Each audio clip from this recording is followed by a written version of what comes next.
زۆر سپاس بۆ کاکە کیسرای خۆشەویست بۆ پارچە مۆزیکە هەم ڕۆحی ئاسوودە کردین هەم بە بڕای من بێریشی خستینەوە کە هوێنەر چەند گرنگە بۆ ئاسوودەیی و هەروەها بۆ پتەوکردنی ڕۆحی بنیادەم و بیناکردنەوەی ڕۆحی خۆشی تاکە کەس وەکو تاکە کەس بۆ کۆمەڵگەش پێم خۆش سپاسی ئەو بکەم هەروەها زۆر زۆر بە خێراتنی هەمووتانەکەم ئازیزانی خۆشەویست بە ناوی ڕێکخراوی ئازادبوون بۆرد و ئەندامانی ڕێکخراوی ئازادبوون و بە ناوی خۆمە بە خێراتنێکی زۆر گەرمتانەکەم زۆر سپاس بۆ ئەرک و سەبرتان ئەمڕۆ لێرە هەموو کۆبوونێتەوە بە بۆنەی ڕۆژی جیهانی مافەکانی مرۆڤەوە مافی مرۆڤ کۆنسەپتێکی زۆر گرنگە وەکو کۆمەڵی کۆنسەپتی تر بیرمانە خاتەوە کە مرۆڤ مافی بنچینەیە کە پێویستە هەمیشە ڕێزی لێ بگیرێ و هەوڵی دابینکردنی بدەین و دایمەن دژی پێشەرکاریەکانیش بۆستینەوە کە بەرامبەریان نەکرێ لە ڕژگاری ئەم ڕۆمانە ئەمە واقعێکی بەرچاوە چونکە پێشەرکاریەکانی مافی مرۆڤ زەقتر و لە پێشچاوترن ئەگەر من بیرەکەمەوە 30 ساڵی ڕابردووی ئەم تەجروبەی میلەتی ئێمە وڵاتی ئێمە بۆ من و هەندێک لە کەسانی وەکو من نیوەی تەمەنمان زیاتر لە خۆناغی ئازادی و ئەم تەجروبەی ئەم ئازادیمان بووین بۆ زۆرێک لە ئێوەی بەڕێز و نەوەی نوێیشمان زیاتر لە نیوەی تەمەنیان یا هەموو تەمەنیان لەم خۆناغی ئازادیا بوون لەگەڵ ئەوەشە ئەم 30 ساڵی ڕابردوومان هەمووی بریتینە لە فەرهەمبوونی ئازادی و بیناسازی کۆمەڵگە و پێشخستنی کۆمەڵگە بەداخەوە 30 ساڵی ڕابردوومان پیشانمانایە کە زنجیرەیەکی درێژبووەی فەشەل و پێشەلکاری مافی مرۆڤ و نەبوونی پلان و ڕۆیا و نەبوونی پلانی پێشخستنی کۆمەڵگە و دامەزرانی کۆمەڵگە و ڕێزگرتن لە مافەکانی مرۆڤ لەلایەن دام و دەستگای ئیدارەی وڵات و ئیداری حکوومەتی وڵاتەوە کامەجێی سەرنجە ئەم هەفتەیە و ئەم ڕۆژگارێک کە ئێمە تیان بە زەقی ئەمە دیارە کۆمەڵگەی ئێمە بە قەیرانی زۆرا تێپەڕێ خەڵک مافی بنچینی خۆیەتی کە ناڕەزایی دەرببڕێت مافی خۆیەتی کە بە هەر شێوازێک تعبیر لە مافی خۆی بکە هەم بە دەربڕین هەم بە فکر هەم بەڕا و هەم بە ناڕەزایی و خۆ پیشاندانیش کاتێکە جیهازی حکم و ئیدارە لە هەر وڵاتێکە بە دەستێکی پەڵاین و ئاسنین و سەخت سەرکوتیە کات جێگەی ئیدانەکردنە ئەو هەڵوێستەی ئیدارەی کوردی بۆ ڕێدانەوەی قورسی مافی خەڵک بۆ ناڕەزایەکانی ئێمە بە سەختی ئیدانەیەکەین بە هەڵوێستێکی خراپی ئەبینین لەبەرەوەی جگە لێکە مافی بە ئاشکرا مافی خەڵک مافێکی سەرشتی خەڵک پێشێ دەکات بەڵام کۆمەڵگەش بەرەو ئاشوبەی زیاتر ئەبات ئەوەی کە من تێبینەکەم مافی مرۆڤ مەسەلەیەکی بنچینیە بەڵام ئێمە لە کولتوری کوردیا بە زۆری لە پێناسەوە دەست پێکەین ینی تەنیا لە دووری پرسیاری چی کۆبینەوە لە پرسیار لە پێناسەش کۆتایی پێدە مەسەلەکەمان غیابی دووشتی زۆر گرنگمان هەیە کە ئیش پرسیاری بۆیە و پرسیاری بۆچی 30 ساڵی ڕابردوو ئیسپاتی کرد کە لە هەموو ئاستەکانی ئەم کۆمەڵگەی ئێمە بە تایبەتی سیستمی ئیدارە و حکمی وڵاتەکە پرسیاری بۆی لا نییە ناپرسە شتەکان بۆچی وایە لەبەرەوە نە ڕۆیایەکی لەلایە بۆ پاشەڕۆژ و نە پلانێکی هەیە و نە ئیرادەیەکی بەهێزی هەیە بۆ جێبەجێکردنی کێشەوەی ئەمە تەنیا سیستمی ئیداری نەگرتوێتە بەڵکو هەموو کۆمەڵگەکەی گرتوێتەوە ئەو 30 ساڵی ڕابردوو دەرئەنجامی ئەو فەشەلانە و ئەو نەبوونی ڕۆیا و ئیدارە و پلانە بە شێوازێکی مەنتیقی ئەمەی لێکەوتێتەوە کە ئەمڕۆ تێکەوتوین ئەمە شتێکی چاوەڕوان نەکراو نەبووە ئەگەر ئێستا کەمیش بوو بێتەوە ئێمە هەموو دڵنیاین کە ئەم جارەش ناجارێکی تر سەر هەڵەداتەوە چونکە خەڵک مافی خۆیەتی کە سەوری نەمێنێ ئەو کاتی کە مافەکانی پێشێ دەکرێت و بە زەقیش پێشێل کراوە لێرە ئێمە پشتگیری لە هەموو با بڵین مافەکانی مرۆڤ و مافی ئەم کۆمەڵگەی خۆمانەکەین بۆ دەربڕینی بۆ ئازادی دەربڕینی ڕایەکانی لە هەمان کاتە سەرنجێکمان هەیە من سەرنجێکم هەیەکەوە لەم هاوکێشەی کە ئێمە باسی لەکەین دوو تەرەفی سەرەکی هەیە باری سەرنجەوەیە کە هەردوو تەرەفەکە بێ پلانن فقط ئەوەی کە سیستمی ئیدارە و حکم پلانێکی نییە ڕۆیایەکی نییە لە هەمان کاتە میلەتیش ڕۆیایەکی نییە پلانێکی نییە دەست پێشکەرێکی نییە ینی پێشینەیەکی نییە کە بە پلانەوە کار بکات و ئەمە سەرەڕای ئەوەی کە ئێمە سوورین لەسەر پشتگیریکردنی مافەکانی کۆمەڵگەی ئێمە و مافی ناڕەزایی دەبڕینەکانی بەڵام سەرنجیشمان لا دروستەکەکەوە بەعدی عەقڵانی و بەعدی فکری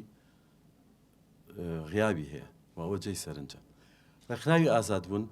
بە گرنگی ئەبینێ کە بایەخ بدا و بۆ کۆمەڵگە ئێمە بە گرنگی ئەبینێ کە بایەخ بدەین بە پڕکردنەوەی ئەو لایەنە لایەنی فکری و ئێمە بۆ داهاتوش پلانمان هەیە کە زنجیرێک کۆڕی فکری وەک گفتوگوی فکری بۆی ئەم لایەنە پڕ بکەینەوە ئەمە ئەبین بەڕێوە بە جوودی هەموو لایەکتان و ئامادەبوونی ئەوە لەمەیە با بڵین سەرکەوتن بەکارەکەی و زۆر جێگی پێزانی دەبێت ئەوەی کە سەرنجە بۆ ئێمە ئەوەیە کە بواری فکری لە مەسەلەکە غیابی هەیە و هەروەها ناڕەزایی خەڵک کاتێکە بێ ڕۆیا بێ و بێ پلانە بێ تەنیا تا ڕۆژێک پێکەوە سووتێنە و فۆزایەکی ترێنێتەوە ئێمە دووبارەیەکەمەوە کە پشتگیری لە مافەکانی خەڵکەکەین بۆ ناڕزایی دەربڕین بەڵام لە هەمان کاتە بە چاکی ئەبینین کە ئەو ناڕزایە بەرەو ڕۆیاک و خەون و پلانێک بچێ هەلەمەیە هەستەکەم کە دەوری ڕۆشنبیر غیابێک هەیە حەقە پڕ بکرێتەوە و ئێمە ڕێکخراوی ئازادبوون ئامادەین کە لێوە دەور ببینین و لەگەڵ ئێوە دەست بخەینە دەست بەرەو ئەوەی کە ئەو نەقسەش پڕ بکەینەوە واروها دەسەڵات و جیهازی حکمی ئیداری ئەم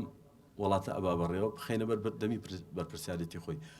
لەم هاوشێشە ئەو بەرپرسیاری ڕقەمێکە لەوەی کە پێویستە چارەسەری پێبێ ناڕزایەکانی خەڵک بە تەنها بە بۆمبی گازڕێژ و بۆمبی گازی و هێزەکانی داپڵەسین چارەسەر نابێ بەڵکو کێشەکە خراپترەکە و قوڵترەکاتەوە حەق وایە کە جیهازی حکم پلانی پێبێ پلانێکی ڕزگارکردنی ئەمیلێتە لەم کێشەی کە بەڕاستی قوڵە من قسەکانم درێژ کردەوە دووارە داوای لێ بردنەکەم زۆر بە خێراتتانەکەم ئێستاش بابەتەکە کراوە بێ بۆ گفتوگۆکەکەم بۆ گفتوگۆ کە ئەم بەڕێزانە لێرە ئەم پانێڵانێکە ئەیکەن بەشێکە لەم جهودەی کە من ئەڵێم لە بواری فکریەوە لە پێشەرکاریەکانی مافی مرۆڤ و لە بنچینی بوونی مافی مرۆڤ قوڵ ببنەوە زۆر سوپاستانەکەم هاوڕێیان بە خێراتنێکی گەرمی هەموو لایەکتانەکەم و 72 ساڵ تێ ئەفەڕێت بەسەر جارنامەی گردوونی مافەکانی مرۆڤ کە لە ساڵی 1948 بوو بە پرەنسیپێکی نوێی جیهانی بۆ بەرجەستەکردن و چەسپاندنی بنەماکانی مافەکانی مرۆڤ کە سەرجەمیان لەو جارنامە گردوونیە چەسپێنراون و لێرەوە جارێکی تر سەری ڕێزدا ئەنەوێنم بۆ هەموو قوربانیەکانی بەرگریکردن لە مافەکانی مرۆڤ و سەرجەم ئەو کەسانی کە بوونە قوربانی بۆ بەرگریکردن لە مافەکانی خۆیان یان لە کاتی پیادەکردنی مافەکانی خۆیان کە بوون بە قوربانی هاوکات سەری ڕێز دا ئەنەوێنم بۆ شەهیدانی خۆپیشاندانەکان لە ڕابردوو لە ئێستا ئەمە جگەلەوەی کە هاوخەم و دڵتەنگی تەواو دەرئەبڕین بۆ تەواوی ئەو بەرگریکارانەی مافەکانی مرۆڤ لە هەرێمی کوردستان و لە جیهان کە ئێستا لە زیندانەکانن بۆ بۆنەوەیەوە ئێمە ئەمڕۆ بڕیارماندا ئەم کارە بە ئەنجام بگەێنین و بیکەین بە دەرفەتێک بۆ گفتوگۆکردن لەبارەی ڕەوشی مافەکانی مرۆڤ لە هەرێمی کوردستان ئەمەش بە گەڕانەوە بۆ سەرچاوە هەرە سەرەکیەکە کە جارنامەی گردوونی مافەکانی مرۆڤ بۆ بەشێکی دیکەی پرۆتۆکۆلەکانن پەیوەست بە مافەکانی مرۆڤ ئەمڕۆ دوو ئازیز و بەڕێزمان لەگەڵ ئەبێت کە هەردوو بەڕێزیان دوو کەسایەتی ناسراون و بەیەکەوە هەرسێکمان گفتوگۆ لەسەر سێ تەوەری سەرەکی ئەەکەین کە کاک کارزان فازڵ بەڕێوبەری سەنتەری گەشەپێدانی دیموکراسی و مافەکانی مرۆڤ ڕێکخراوی DHRD گفتوگۆ لەسەر مافەکانی مرۆڤ و ڕەوشی تۆمەتبارانەکات لە هەرێمی کوردستان و هاوکات مافەکانی مرۆڤ و ڕۆشی پەنابەران لەلایەن کاک بۆتان شارباژێڕی جێگیری سەرۆکی دەستگای لووتکە بۆ کاروباری ئاوارە و پەنابەران باس ئەکرێ بۆ کۆتا باسیش لەلایەن ئێمە و من لە ڕێکخراوی ئازادبوون باسەکرێت پەیوەست بە ئازادی ڕادربڕین و خۆپێشاندانەکان لە نێو یاسانی و دەوڵەتیەکان و یاسابەرکارەکانی هەرێمی کوردستان و عێراق سەرەتا کاک کارزان فەرموو بۆ پێشکەشکردنی بابەتەکەت هەڵبەت 15 خولەکت هەیە بۆ پێشکەشکردنی بابەتەکەت بەڵام بەر لەوەی کە گفتوگۆکانمان دەست پێ بکەین پێشنیارەکەم لەسەر چەند پرەنسیپێک ڕێک بکەوین یەکەم ئەو بەڕێزانی کە مۆبایلەکانیان کراوەیە بە ئەرک نەبێت بێدەنگی بکەن دووەم بتوانین لەم ماوەی کە بەیەکەوەی گوێبیستی یەکتر بین و خاڵی سێیەم دواتر دەواازەی گفتوگۆ بۆ سەرجەم بەڕێزان کراوە بێت فەرموو کاک کارزان سوپاس نیازخان بەخێراتنی یەک بێکتانەکەم دەستان خۆش بێ حەزەکەم بەوە دەست پێ بکەم بڵێم بەداخەوە ڕەوشی هەرێمی کوردستان لەم کاتی ئێستاە بە بارودۆخێکی قەیراناوی زۆر سەختا تێ ئەپەڕێکە ئەمە جێگەی نیگەرانی هەموو ئازادی خوازان و چالاکوانەی بوارەکانی مافی مرۆڤ و ئەو ڕێکخراوانن کە گرنگی بە مافەکانی مرۆڤ دەن دیارە بابەتەکەی من لەگەڵ بەڕێزان کە قسەمان کرد یعنی بەڕاستی ڕۆژی مافەکانی مرۆڤ ئەوەی کە ئێمە ڕۆژی مافەکانی مرۆڤ بەڕاستی ئەرکێکی ینی قورسە بتوانین لە ماوەی چارەکێکە قسە لەسەر ئەم بابەتە بکەین بەڵام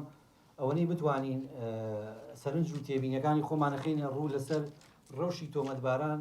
بە تایبەتی لەم ساڵە کە بە پەتای ڤایرۆسی کۆرۆنا تێپەڕین سەرنجەکانی وەک ڕێکخراوی خۆمان و ئەو کەسانی کە لەگەڵ ئێمە کارەکەن لە ڕووی مافەکانی مرۆڤ ئەمە بتوانین سەرنجە بخینە سەری هیوادارم بتوانین لە ماوەی ئەم چارەکە وەکو نیازخان ئاماژەی پێکرد ئەگەر هەر سەرنج تێبینێکی ژەبوو ئەتوانین دواتر قسەی لەسەرکەین. من حەزەکەم بە وتەیەکی نێلسن ماندێلا دەست پێ بکەم بەڕێزان یعنی ئەو پیاوە وتەیەکی زۆر جوانی هەیە کە ئەکرێمە وەکو چالاکوانانی بواری مافەکانی مرۆڤ بیکەین بە ڕوانگەیەک بۆ خۆمان کە تێبینی بۆ بکەین و بیشیکەین بە پەیامێک بین بە دەسەڵاتداران لە هەر شوێنێکی دنیا بێ بە تایبەتی لە عێراق و لە هەرێمی کوردستان. قسەکەش ئەوەیە نێلسن ماندێلا قسەیەکی ئەڵێ هەر کاتێک بتەوێت ڕەوشی وڵاتێک هەرێمێک ناوچەیەک هەڵ بسەنگێنی بڕۆ سەردانی زیندانەکانی بکە، بڕۆ لە ڕۆژی تۆمەتبارەکان و چاکسازیەکانی و ئەو شوێنانە بکە کە زۆرترین پێشەرکاری مافەکانی مرۆڤ تۆمەتباران لێرە ئەبینی کە تۆ شوێنێکت بینی زۆرترین پێشەرکاری تا و پێویست بەوە ناکات بچی زۆر بگەڕێ بۆ شتەکانی تر چکە لەویا بەریەکەوتنی کۆمەلگا و هێزی کۆمەلگا دەرەکەوێت لەگەڵ کەسێکا کە لە ڕووی یاساییەوە خۆی کۆمەڵێک کۆت و بەند کراوە لەکوێ ئەو کۆت و بەندانە زەق کرایەوە و تونگتر کراوە پێشەرکاری بەرامبەر کرا ئەوە دڵنیا بە یعنی ڕوئیاگەی لەو کۆمەلگایە و لەو دەسەڵاتەیە لەو مجتەمەعەیە بۆ ئەوەی کە پێشەرکاری بەرامبەر مافەکانی مرۆڤ بە ئاسانتر بکرێت. ئەوەنەی من تێبینیم کردووە ئەم تێبینی و ئەم قسەی ئەم بەڕێزە لە کاتی خۆیان کە کردوێتی بۆ ئێستش هەمان وەکوڵێ هەر سەلمێنەری ئەو ڕاستیەیە یعنی چۆن بڵێم کە ڕێکخراوی دیەجاردی ئەم ڕێکخراوی ئێمە لەگەڵ زۆر لەو ڕێکخراوانی تری هەرێمی کوردستان کە پێویست ناکە ناویەک بە یەکیان بەرم بەڵام ئەوانەی کە زۆرتر گرنگیان بە بواری چاکسازی و گرتوخانەکان داوە نزیکەی 15 ساڵ ئەبێ ینی ئەم ڕێکخراوی ئێمە سەردانی گرتوخانەکانەکات چاپێکەوتن لەگەڵ بەندەکانەکە بەرێکەوتنمانەیە لەگەڵ بەرپرسانی ئەم هەرێم و ئەم دەستگانی کە بەرپرسیان لە ڕووی یاسایی و بۆ پاراستنی ئەم کەسانە. ئەوەنەی ئێمە تێبینیمان کردووە پێشێکاریکی زۆر زەخێ بەرامبەر بە مادەی 11 لە یاسای لە جاڕنامەی جیهانی گردونی مافەکانی مرۆڤ. ئەو بەندە زۆر بەندێکی زۆر ئاساییە بەڕێزان یعنی باز لەوە کاڵێ تۆمەتبار هەر کەسێ تۆمەتبار بوو لە هەر جێگەیەکی ئەم دنیاە ئەمە پەیامێکە بۆ هەموو وڵاتانی دنیا نێراوە ئەو کەسە مامەڵەی کەسێکی تۆمەتباری بەریئی لەگەڵ ئاکرێت تا ئەو کاتی حکمە گەیرێ بەسەریە. جانب ڕوانگەیەوە دەستوری عێراقیش بە هەمان شێوە لە مادەی 19 بڕگەی 12 بە هەمان شێوە جارێکی تر جەخت لەوە ئەکاتەوە ئەڵێ تۆمەتبار بێتاوانە یاخود مامەڵەی کەسێکی بەریئی لەگەڵ ئەکرێت تا ئەو کاتی حکمێ ئەسەبێ بەسەریە. بەڵام ئەوەی ئێمە ئەیبینین بەڕێزان یعنی من زۆرێک لەو هاوڕێیانەمان کە لەگەڵ ئێمە کار دەکەن لە ڕووی قانونی و یاساییەوە لە ڕووی ئەوەی کە گرنگی بە مافەکانی مرۆڤ هەیە لەم بوارەیە ئەم بەندە بەڕاستی سەر لەبەری یعنی ناقانونی نادەستوریە چونکە ئەو مامەڵەی کە لەگەڵ کەسێکە ئاگرێت لە وڵاتی ئێمەیە و تا ئەم دەقەی ئێمە ئیشی قسەی لەسەرەکەین لە یەکەم هەنگاوی لێکۆڵینەوە و تەحقیقکردن لەگەڵیا تا ئەو کاتی حکمەیرێ بەڕاستی یا با بڵین حکمەکەشی بە بەراعەت دەرەچێت تا ئەو کاتە بەڕێزان ئەم مامەڵەی کە لەگەڵ ئەو کەسا ئاکرێ ئەگەر مەجال هەبوو هیوادارم بتوانم چەند سەرنجێکی کورد ڕەنگە زۆربەی بەڕێزان پێویست بەوە نەکا من بێم لێرە شەریکەم بەس داوانێ من وەکوڵێ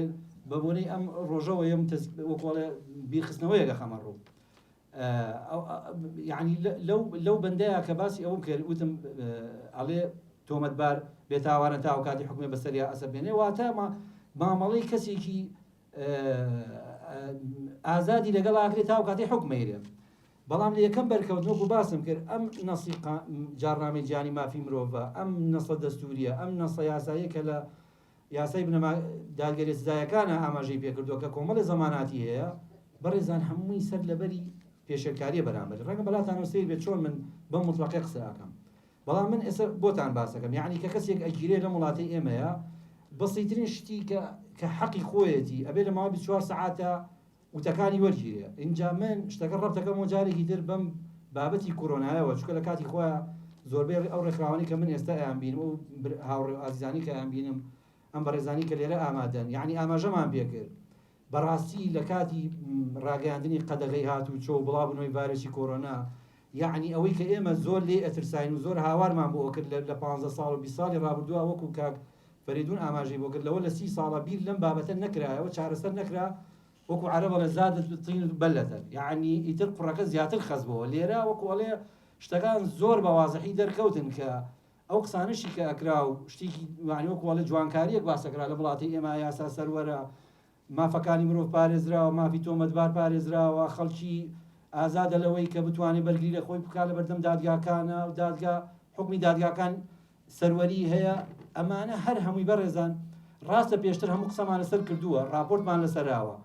بەڵام لە دوای مانگی سێوە ئەم بابەتانە هەمووی دەرکە و هەمووی کەوتە دەست یعنی یەک شەخص یەک وەزیر لە حکومەتی هەرێمی کوردستانە وەکو ئەڵێ خۆی حکوم دەربوو خۆی بڕیاردەر بوو خۆی ئامر و نەهی وڵاتەکە بوو یعنی کۆی ئەو مؤسساتانەی ئێمە چەند ساڵ هەوڵمان ناو قسەمان لەسەر کرێمان و بەم شکڵە ناکرێ ئیشی لەسەر بکرێ لە جونگەیەک لە جونگەکانە کە هەموو جار ئێمە ئاماژەمان پێ کردووە کە ئەبێت ئەو دەستگایانە هەر یەکە و کاری خۆی بکە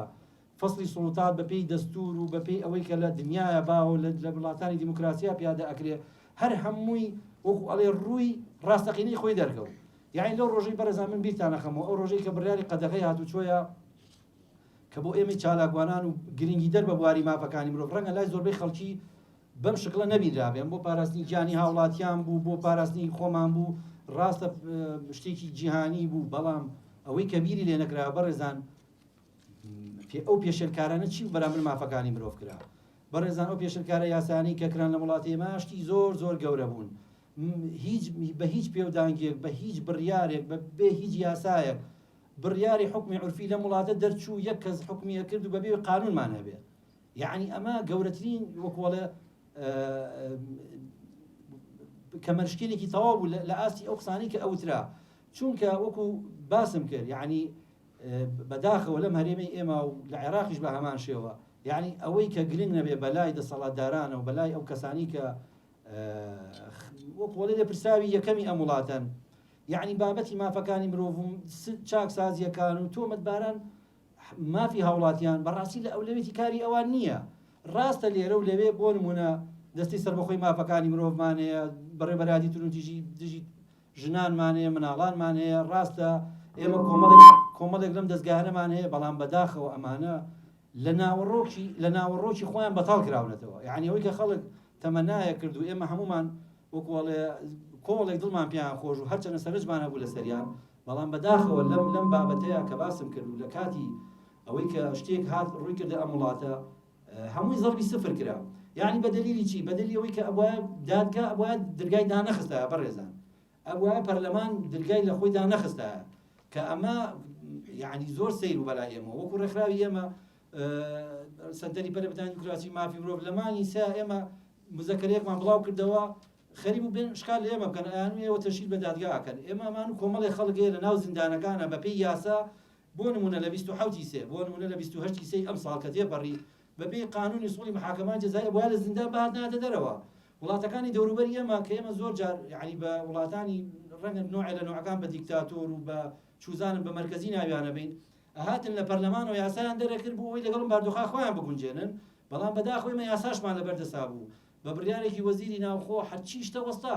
کاکە ئەمە ناکرێت بەم شکلە بڕوا زۆر قسە کرا لەسەری حتا گەیشتە مانگی 4 و 5 اینجا هەستیان بەوە کرد کە چی ئەگوزەرێ لە وڵاتەیە بەداخەوە اینجا بێمەوە سەر ئەسڵی بابەتەکە بەڕێزان یعنی وەکو وتم تۆمەتبار کۆمەڵی حەقی هەیە ئەبێ مراعات بکرێ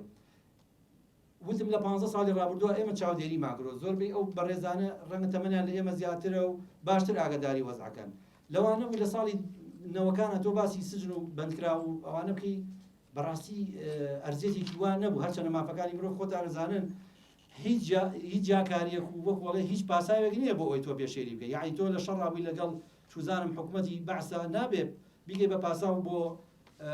پێشەرگاری مافەکانی مرۆڤ کە ئەمە کرا لە وڵاتی ئێمە ئەمە کرا بە پاساو خەڵک ئەمان بینی خەڵک لێ ئەیرا ئەیانوێمە لە شەڕینکەی وەختیەوەیە باسی مافەکانی مرۆڤ کرێت بەڵام 15 ساڵ ڕابردوو کە باسەکەین دوای ڕوخانی ڕژێمی سەدامە و دوای نووسینەوەی دەستورە و دوای ئازادبوونی میلەتانی و گەلانی عێراقن باسی ئەوە ئەەکەین ئەو سەرنج و تێبینانی هەمان بوو لەسەر ئەم کۆی موسساتانی کە باسمان کرد هەم لە ڕووی یاسایەکەیەوە لە ڕووی قانونیەکەیەوە بڵین ئەو یاسانی کە تایبەتن بەم بوارانە زۆر هەوڵی ئەوە درا بەڕێزان تا ئێسێمە قانونێکمان نییە بۆ چۆنەتی مامەڵەکردن لەگەڵ بەندکراوان و حکوم دراوان یعنی من کە ئەو قسەیەکەم مەسوولم لە قسەکەی خۆم کە ئاڵێم حکوومەتی هەرێمی کوردستان ئەو مؤسساتانی لە وڵاتەیان لە ئەولەوێتی کاریەوان ئەم بابەتە نیەکێک لەو نقطانە ئەمەیە لە سەریان تا ئێستا یاسایەکمان نییە بۆ ئەم بابەتە ئەزانن یعنی سیستەمێک هەیە سیستەمە پێ وترێت سیستەمی ئیدارەدانی چاکسازیەکان ئەو گرتن و گواستنەوەی کە هەیە لە هەرێمی کوردستان بەڕێزان بەشێکی زۆر بچکۆلێ ناو وەزارەتی ناوخۆیە یعنی 400 ئێستا ئەمەی سلێمانی تەسەورەکەم زۆربەی جار بە کاتی کۆرۆناشەوە 400 کەس 500 کەس لەم وڵاتی ئێمە لەم شارەی ئێمە باسی هەولێر و دووهۆکیش ناکەم کە ئەوانیش ئەگەر کەمتر نەبن لەمە هەر بەقەدەر ئەمە خەڵکی تایە ئەگەر زیاتریش نەبن یعنی ئەمەیە کارەساتەکە بەڕێزان کۆمەڵە پێشەکاری زۆر گەورە و زاخەکرێ هەر جارە و بەداخەوە ئەوەی کاک فەریدون وتی ئاماژەی پێکرد من ئەڵێم نازان بڵێم نەکبەتی میلەتانی ئەم شەرقی ئەوسەتەیە یا لە قازانجی دەسەڵاتدارانە لە وڵاتانە لە ساڵی 2014 کۆمەڵی گۆڕانکاری پێش 2014 کۆمەڵی گۆڕانکاری کرا ئەمەلێکی باشە و بەوەی کە ئاراستەی شتەکان وەکوڵێ جێگای خۆی بگرێ ئەین بۆ نمونە کۆمەڵێ چاکسازی باش کرا لە ناو بینا و چۆنێتی تەعاملکردن لەگەڵ گرتوخانە و چاکسازیەکانە لە هەولێر لە دووەک لە سلێمانی ئەمە بە پلانێکی هەرێمی بۆی کرا حکومەت هاتە پێشەوە لەم بابەتە بەڵام لە 2014 مۆزوعی هاتنی دروستبوونی داعش بەداخەوە بوو بە کاولکاری و ماڵوێرانێکی تر بۆ ئەم میلەتانە جارێکی تر بوو بە چەکێک بەدەست دەسەڵاتدارانەوە کە پێشێلکاری و وەکوڵە جارێکی تر وەکوڵە قوتێک بەرەو بەوان کە بەرامبەر بە پێشێلکاری مافەکانی مرۆڤ بیکەنەوە. پرسیارت ئاراستە بکەم ئەگەر یارمەتی بدەیت ئەبێ پرسیار ئاراستی بەڕێزت بکەم ئێوە لە ماوەی ڕابردووەک و ڕێکخراوی DHRD بە تایبەت سەرپەرشتی زیندانەکانتانە کرد لە ئاسی چاودێریکردن بۆی بزان ئەو بەندیانی کە هەن بە تایبەت لە ماوەی لێکۆڵینەوە و دەستگیرکردن چۆن ئەشکەنجە ئەدرێن بەم گرنگە تۆ باسی ئەشکەنجەدان بکەیت بە تایبەت ئەشکەنجەدانی ئەو کەسانی کە بە تایبەت بەشریکاری هەرێکێک لەو کەسانە چاودێریەکەن دەستخۆش ئەمیش دێمە سەرەوە بابەتە بەڵام حەز نەکرد هەموو بابەتەکە فۆکسەکەم لەسەر مۆزوعی ئەشکەنجە بێت یعنی جناح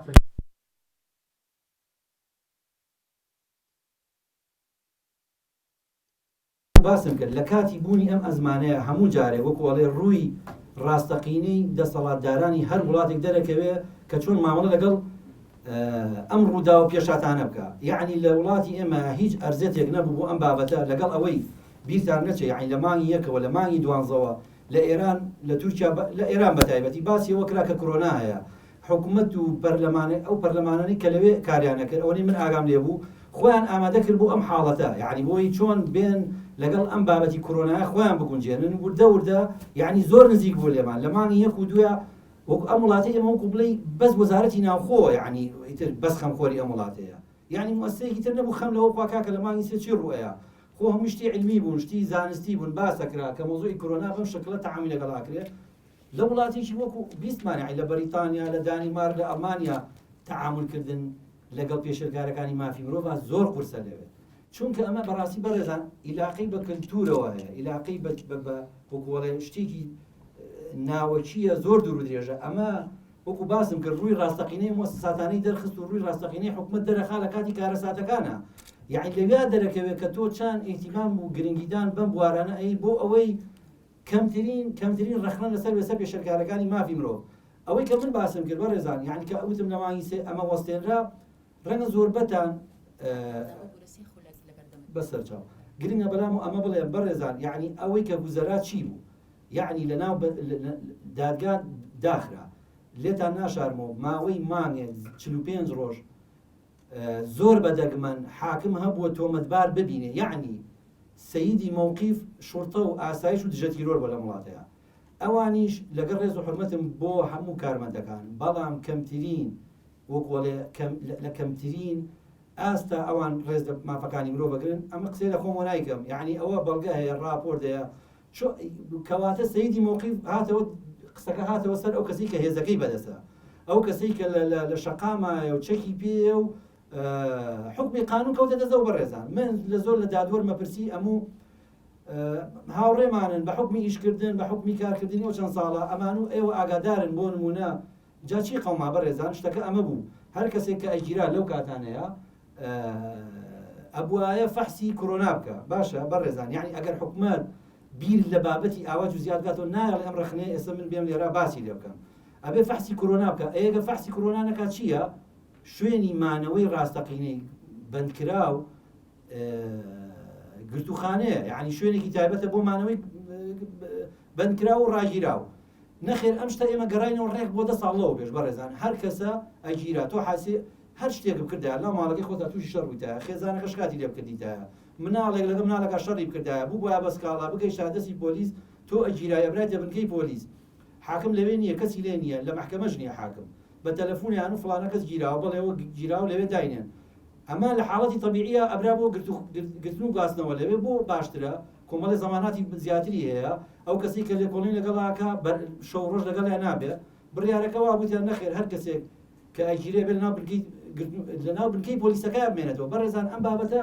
وەکو باسم کرد 10 ساڵەوە پێش ئەمە نەمابوو لە وڵاتی ئێمەیە، یعنی کارێکی زۆر گەورەی لەسەرکرا، نابێت تۆمەتبار لەناو بنکەی پۆلیس و ئاسایشان بمێنێتەوە، بۆ لەبەر ئەوەی ئەمە پێشەرگارێکی زەقە بە مافەکانی مرۆڤ. یعنی چی کارزان تحقیقی لەگەڵاکەن لەناو مرکزێکی شورتە زابطێکی تحقیق ئاسایشێ تحقیقم لەگەڵاکە، دواترش ئەبێ من شەو هەر لە بنکەکە بمێنەوە. بۆ وەڵا فەحسی کۆرۆنا نەکردو، ئەی فەحسی کۆرۆنا بۆ ناکەن، وەڵا سەرەبەر تۆ ناکەی، تۆ تۆمەتباری، ئەی شورتە تۆ بۆ هەڵێنایی، وەڵا وەزارەتی سەحا ئەڵێ من لەم شارەیە بەس بۆ 50 کەس بێ بەرامبەر فەحسەکەم، پارەت پێیە، پارەت پێ نییە، ئەوە فەحسەکە هەر ناکرێت لەبێ لێ دانیشی، ئەی چێ خواردنایە بە من بێ زەحمەت، وەڵا ئەگەر پۆلیسەکان بەجێیان پێما بێتەوە تۆزە خواردن بن، بڕواتان بێ ئاوا بووە، ئەگەر پۆلیسەکە نەیابێتێ کەسوکاری لێرە نەبوو بێ، ئەو کەسە یعنی زۆر پێشێرکاری زۆر گەورە لەم بابەتە ڕوویە. ئەوەی کە لە هەمووی سەختترە بەڕێزان پەیوەندیکردنی پارێزەر بووە بە کەسی بەندکراوە لە حاڵەتی ئەم حاڵەتە ئاساییانە. زۆر سندیکای پارێزەران بەو هەموو وەکوڵێ بەم گەورەی خۆیەوە بەم قەبەی خۆیەوە 2 مانگ 3 مانگ تێبڕبوویە لە توانی ڕێپێدان بۆ پارێزەر کاکەمە لەو کاتەیە بەڕاستی زۆر ڕەخنەمان لێگر. یعنی چی وەزارەتی ناوخۆ ڕێگە بە پارێزەر با بێتە دەرەوە، یعنی بەڕێزان بۆیە ئەم قسەیەم کرد، یعنی بۆ کۆڵێ بەرچاوتان ڕوون بێ، هەموو قەرارەکان کەوتە دەست یەک کەس لە وڵاتەیە، ئەو موەسسەسانی تر هیچی وەکوڵ ئیشی خۆی نەکرد و کاری خۆی نەکرد. ئەوەی نیازخان باسی کرد ئەبێ ئامارێکی دقیق ئەوەی کە هەبێ ئێمە توانیمانە لەم ساڵە ئەوەی توانی بێتمان بەو حاڵە خراپەی کە هەش بووە 203 کەس ئێمە مقابلەمان کردوون بەڕێزان، 203 کەس لە کاتی ئەم مۆزوعی کۆرۆنا ئەوەیە. چەند کەس دیعای تعزیبی کردووە کە ئێمە وەکو چالاکوانانی مافەکانی مرۆڤ و گرنگی دەربەبواری مافەکانی مرۆڤ دڵنیاین زۆر لەوە زیاترە، چونکە لە حاڵەتی طبیعیەکەی تر کە باسم کرد مەحامی بۆی هەبوو بچێ، کەسوکاری بۆی هەبوو بچێ، حاکم لەناو بنکەکانی پۆلیس و دادگاکان بووە، پەرلەمانیشی خۆی کردو، دەستی سەر بەخۆی مافرۆیشی خۆی کردو، پێشێرکاریە بووە. ئەبێ لەم حاڵەتەیە چوون بێ ئەمەیە کاڵم بەڕاستی مۆساتانەیشی خۆیان نەکردووە، بەس ئەو ژمارەی بڵێم بەسەرچە لەو 204 کەسی کە ئێمە توانیمانە مقابلەیان بکەین. طبعا ئەوش پرۆسەیەکی دوور و درێژە مقابلەکە هەروە وەکو بڵێن یعنی سەرزارێکی نییە، بە دقیقی لەو 208 کەس عەفو نەک 204 94 کەس ئیدعای ئەوە ئەکا کە ئەشکەنجەی راوە، یعنی 94 کەس دەتوانین بڵێن شتێ لە نیوەکەمتر ئیدعای بوونی ئەشکەنجەی کردووە کە ئەمە لە کاتێکە ئێمە نەماتوانین چینە هەولێر، نەماتوانین چینە دووهۆک بە حکمی ئەوەی کە باسمان کرد. ئێمە ساڵانی کە چوین 2019 چوین 18 چوین، بەڵام لەم ساڵە نەماتوانیەوە بکەین. من حەز ناکەم نیازخانەوە سەیرم کا بڵێ تەواو داوای لێبوردنتان لێ یەکەم، ئەگەر سەرنجوم تێبینێگە بوو دواتر دەتوانێت دەستان خۆش و سوپاس. دەستخۆش کاکارزانگیان دەستخۆش هەڵبەت ڕێکخراوی DHRD بەپێ ئەو راپۆرتانی کە پەیوەست بە دادپەروەری چاودێری دادگا بنکەکانی پۆلیس کە کاریان کردو ئاماری زۆریان لەلایە، هەر یەکێک لەو ئامارانی کە بەپێ راپۆرتەکانی خۆیان ئەوەی کە کۆمان کردوتەوە لە ماوەی 11 راپۆرتە ئاماژە بەواکەن کە 9088 پێشێرکاری لە ڕێڕەوی لێکۆڵینەوە و هەموو قۆناغەکان ڕووی داوە کە ئەمەش بەتەنیا لە ماوەی 11 ساڵ، ینی 11 راپۆرت هەڵبەت ئەوش ئەو پێشێرکاریانەی کە توانیویانە تۆماری کەن جگە لەو پێشێرکاریانی کە بە شاراوەی ماونەتەوە. دەسەکان خۆش بێ کارکارزان، پێزانینمانێ بۆ کارەکانتان. هەڵبەت دۆسیەی کۆچکردن و جێهێشتنی وڵات یەکێکە لەو دۆسیە هەرە گەورانی دیکە کە ساڵانێکی زۆرە لە هەرێمی کوردستان بە تایبەت لە دوای ڕاپەڕینەوە لە قۆناغە جیاوازەکانی شەڕی ناوخۆ، دواتر سەردەمی ڕوخانی ڕژێمی بەعەز و سەردەمی شەڕی داعش و ئێستاش ئەو قەیرانە دارایی کە دروست بووە، هەر هەمووی لە قۆناغ بەندیەکان ئەبینیت کە گۆڕانکاری بەسەر پرۆسەی کۆچکردن هاتووە. بۆیە ئەمڕۆ کاکبۆتان شارباژێڕی لەو بارەیەوە پەیوەست بە مافەکانی مرۆڤ و ڕۆژی پەنابەران قسەمان بۆ کات فەرموو. زۆر سپاس تاوان زۆر سوپاسی ئەم ڕێکخراوەکەم کە گرنگی بەم بابەتەیەوە بەڕاستی بابەتی کۆچ جیاواز لە بابەتەکانی تر بە حکمەوەی کە ڕەنگە بەگشتی خاوەنی تایتڵێکی زۆر قەبە نەبێ زۆر جار کەمتر احتیمامی پێدرێت لایەن بەشێک لە ڕێکخراوەکان و لایەنی معنیەوە لە کاتێکا کە ئەتوانم بڵێم یەکێک لە کاریگەرترین ئەو تۆپیکانەیە کە ئەبێ ئەمڕۆ لە هەموو کارەکانی کۆمەلگایە بخرێتە بەرباز لەبەرەوەی توانم بڵێم کاریگەری ڕاستەوخۆی هەیە لەسەر هەموو سێکتەرەکانی کۆمەلگا و وێ ڕایەوەش بە خێراتنی بەڕێستانەکەم و سوپاس بۆ ئامادەبوونتان من حەز دەکەم بەڕاستی بۆ دەست پێ بکەم کە باز لەو بکەم کۆچ یەکێکە لە مافەهرە سەرەتاییەکانی مرۆڤ بەپێی جاڕنامەی گردوونی مافەکانی مرۆڤ ئەمە مافێکە کە بەدەر لە نەتەوەی گرتوەکانی هەر لە سەرەتای مرۆڤایەتی و مرۆڤ خۆی بەخۆی بەخشیوە ئەگەر بگەڕینەوە بۆ مێژوو هەمومان ئەزانین کە کۆچە لە گەڵ دروستبوونی مرۆڤ هەبووە بەڵام ڕێژە و ژمارە و هۆکاری کۆچەکە تاوان ئەوە جیاوازە و کاریگەریشی هەیە لەسەرەوەی کە ئایا تا چەند ئەم بابەتە جێی مناقەشەیە یان وەکو بابەتێکی ئاسایی وەرگیرێ بۆیە بەگشتی کۆچکراوە بە دوو بەشەوە کۆچی ئاسایی لەگەڵ کۆچی نائاسایی یان کۆچی نایاسایی کە بەشێک خەڵک واناویە بە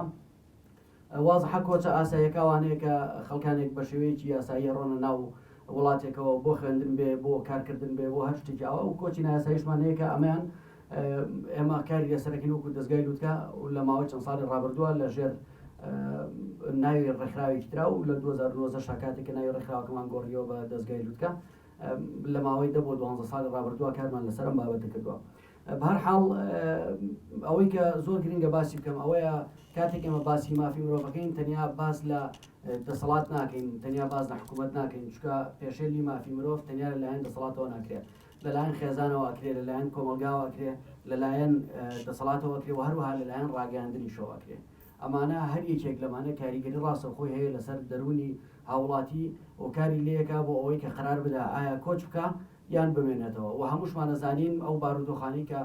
بۆ نمونە ئەگەر لە ساڵی 90ەوە بگەڕین بۆ ساڵی 90 و پیاەبین هۆکاری جیاواز لە شەڕی ناوخۆ و لە شەڕی دژی تیرۆر و ڕوخانی ڕژێمی عێراق و دواتر تائیفیەت و بەدوایەوەیە قەیرانی ئابووری و هەموو ئەمانە وەکو نیازخان ئاماژەی پێکرد کاریگەریان هەبووە لەسەر گۆڕینی ڕێژەی کۆچەکە ئەوەی زۆر گرنگە باسی لێ بکەین ئەوەیە کە خەڵک بۆ نمونە لە هەرێمی کوردستان بۆیە قەراری کۆچکردنیان لەبەرەوەی پێی وایە مافە سەرەتاییەکانی بۆ دابین نەکراوە حەزەکەم یەک هەڵە تێگەیشتن ڕوون بکەمەوە کە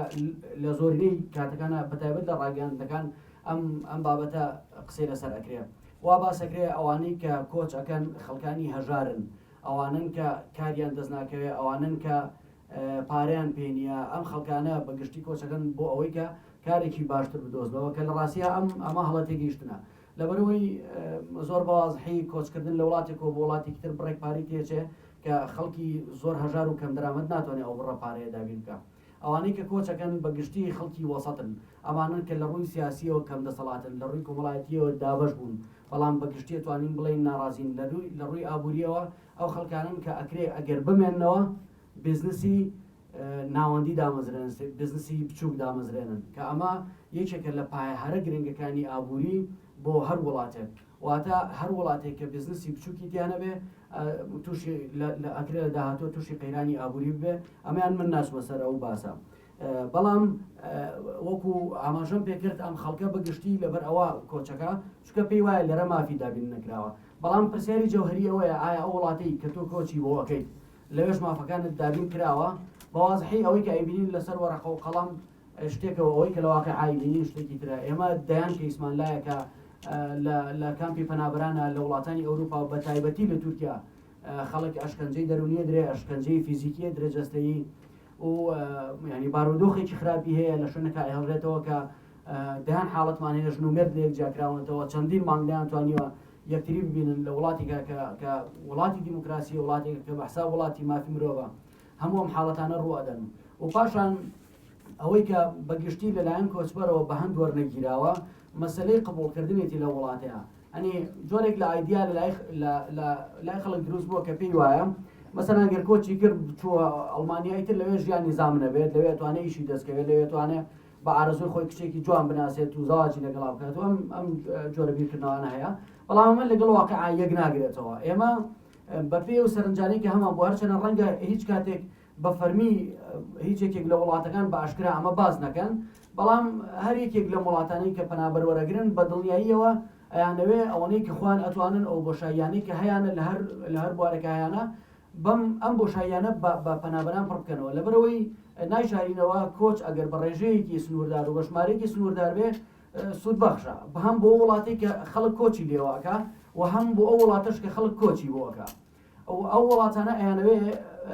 تەمان ئەو بۆشاییانێکی خوان هەیەە لە بۆ نمونە لە نەبوونی کرێکار لە نەبوونی دەستی کار لە هەر بوارێکە ئەوانە پڕ بکەنەوە ئەوانەی تری بەگشتی ئەبینین دیپۆرت دەکرێنەوە و ئەم دیپۆرتکردنەوەیش بە تایبەتی بۆ هەرێمی کوردستان و عێراق کۆمەڵێک مەشاکلی دروست کردووە کە ئێمە ئەتوانم بڵێم سەدان کەیسمان لایە وەختێک دیپۆرت کراوەتەوە لە فڕۆکەخانەکانی یاریمی کوردستان بە تایبەتی لە بەغدا و بە دەرەجەی دووەم لە فڕۆکەخانی هەولێر تووشی ئەشکەنجە بوون ئەمانە یان زیندانی کراون یان بۆ نمونە کەیسمان هەیە لە بەغا ئەو کەسێک کە دیپۆرت کراوەتەوە یورۆی پێوە پۆلیسێک لەوێ پێی وتوتی مۆبایلەکەمت ئێمێ تەلەفۆن بکەی بەس یورۆش لێوە ناگرێت بێ دۆلارم بیتێ ئەنی بە پارە بتوانێت تەلەفۆن بکە ئەوە بەدەر لە ئەو ئەشکەنجە دەرونی کە جاکرێنەوە ژنە برێتە لایەک و پیاوە برێتە لایەک و ئەوانە ئێمە زۆر جار هەوڵمان ناوە بۆ ڕاگررتنی دیپۆرت بەڵام بەڕاستی پرۆسەیەەکە ینی ممکن نییە زۆر بە ئاسانی ڕناگیرێ مەسەرەی دیپۆرت پێویستی بە هەوڵی دەسە جەمعی هەموو ڕێکخراوەکان هەیە و من لێرەوە ئەو بانگەوازەکەم کە ئێوە هاوکارمان بن لە ڕاگررتنی دیپۆرتی زۆرم لێ لەبەرەوەی بەڕاستی دەیان کێشەی سیاسی کۆمەڵایەتی لێکەوتۆتەوە و لێشی ئەکەوێتەوە ئێمە بە تایبەتی ئەم کێشانە بۆ یەک سەبەب ئەگەڕێنینەوە کە زۆر وازەحە ئەوشەوەیە ئێمە لە عێراق وەزارەتی کۆچبەرانمان هەیە بەڵام بە تایبەتی لە هەرێمی کوردستانە ناچالاکە ئەم وەزارەتە ینی کاروبارێکی وای نییە لە هەرێمی کوردستانیش لایەنێکی پەیوەندیدارمان نییە بەم بابەتە تەنیا فەرمانگەی پەیوەندیەکانی هەرێممان هەیە فەرمانگەی پەیوەندیەکانی هەمووتان ئەزانن بارودۆخی چۆنە و ئازانن کە لە پێناوی چی مەرامێکا بەکارهێنێت یعنی گەیشتۆتە حەدێک کە بۆ نمونە چەند حاڵەتێک ڕوویان ناوە خەڵک تیا چووە لە ئیتالیا خەڵک تیا چووە لە یۆنان خەڵک تیا چووە ئێمە تەرمەکەی هێنینەوە ئەم فەرمانگەیەکا بە دەستکەوتی خۆی و ئەیکا بە ناوی سەرۆکی حکوومەت و جێگیری سەرۆکی حکوومەت و ئەوانەوە خەڵک لەم ماوەی پێشوە 25 کورد لە وڵاتی میسر دەست بەسەر کرابوون ڕەنگە بەڕێستان بەشی زۆرتان ئاگادار بن ئێمە وەکو دەستگای لوتکە هەوڵمان ئەمانەمان گەڕایەوە سەر ڕای ئەوەی کە فەرمانگە هاوکارمان نەبووە بە پێچوانەوە عەرقەلەشی بۆ دروست کردوین ئەنی یەک دنیا بەربەستی خستۆدە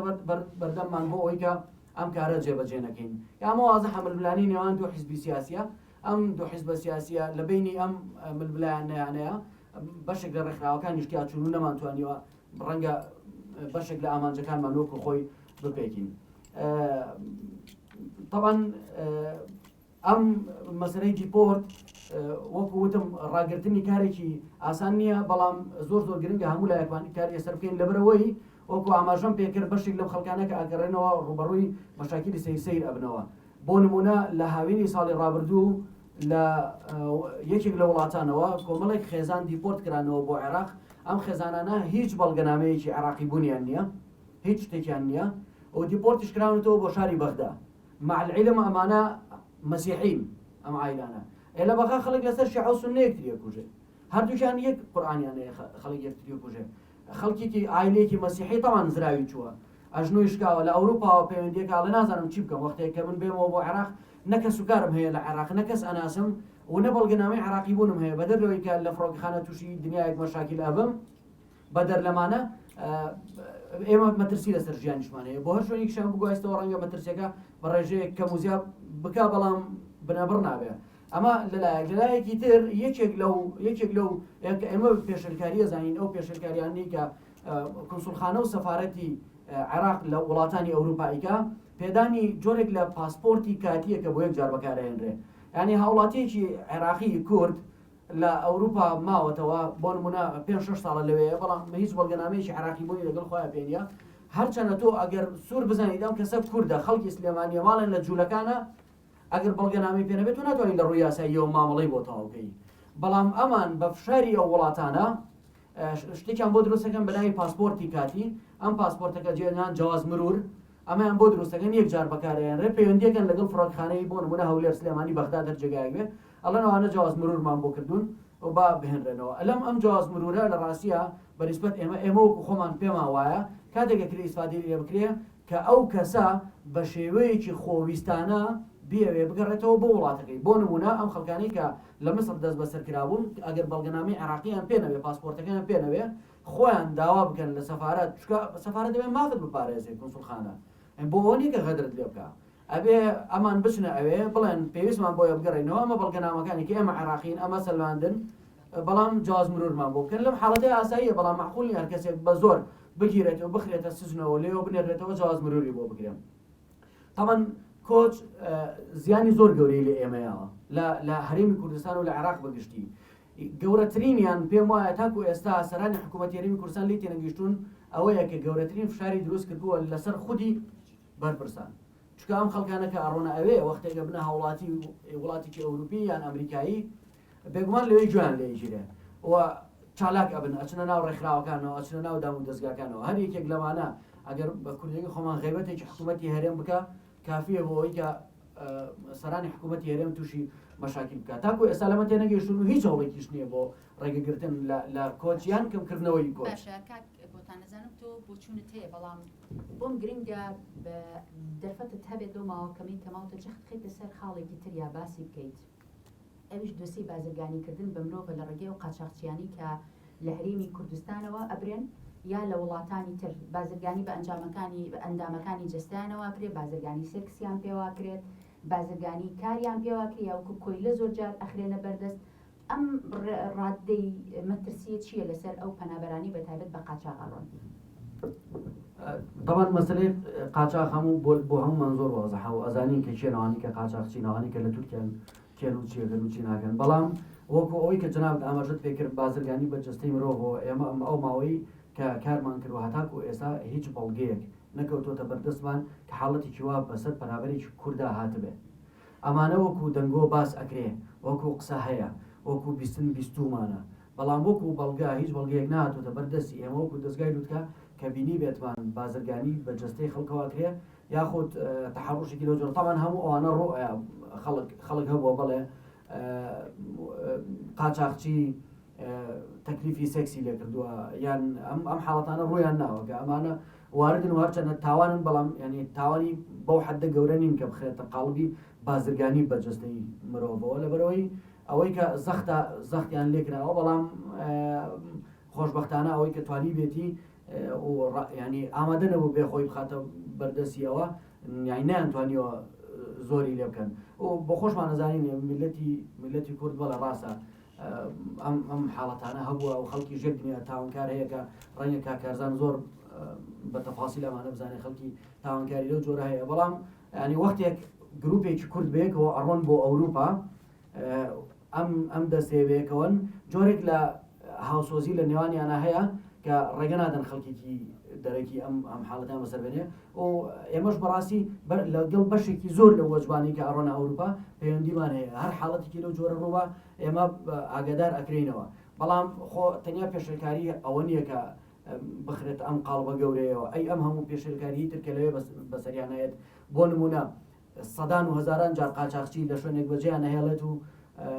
بەبێ ڕێبەر ئەیان هێڵێتەوە چەندین کەس لە ناوەندی جەنگەڵەکانە بەجێڵراون چەندین کەس چەند جار براونەتە سەر دەریا و پێیان وتراوە بۆ نمونە پێیان وتراوە یەختێکێت 20 کەسەگرێ هەر 20 کەس کە چونەتە ناویەوە 80 کەس بۆ بەداخۆ کارەساتی لێکەوتۆتەوە کارەساتی مرۆیی زۆر گەوری لێکەوتۆتەوە کە جار هەبووە زیاتر لە 20 هاوڵاتی کورد تەنیا لە یەک کارەساتی لەو جۆرەیە تیا چووە کە تەرمی بەشێکی زۆریمان هەر نەدۆزیوەتەوە تا ئێساش بەدووادا چون بۆی بەردەوامە دەست خۆش بێت کاک بۆتان زۆر سوپاس دەستی کاکارزان و کاک بۆتان خۆش بێت هەڵبەت بەڕێزان ئەمڕۆ ئێمە لێرە باسێکی دیکەمان هەیە هەر پەیوەست بە دۆسی ئازادی ڕادربڕین و مافی خۆپێشاندان هەڵبەت ئەم بابەتە بابەتێکی زۆر گرنگ و هەنووکەیەوە ساڵانێکی زۆرە لە هەرێمی کوردستان هەموو ئەم بابەتانی کە پەیوەستن بەم دوو مافە کە خودی خۆپێشاندانیش جارێکی تر دەچێتە چارچەوەی مافی ئازادی ڕادربڕینەوە و ئازادی ڕادربڕین کە چەمکێکی بەرفراوان هەڵ ئەگرێت بۆ قسەکردن لەبارەیەوە بەڵام ئێمە ئەمڕۆ ئەوەی کە باسی ئەەکەین بە دیاریکراوی قسەکردن ئەبێت لەبارەی خۆپێشاندانەکانەوە هەڵبەت لە جارنامەی گردوونی مافەکانی مرۆڤ مادەی 19 و هەروەها مادەی 20 زۆر بەڕوونی باس لە مادەی 19 باس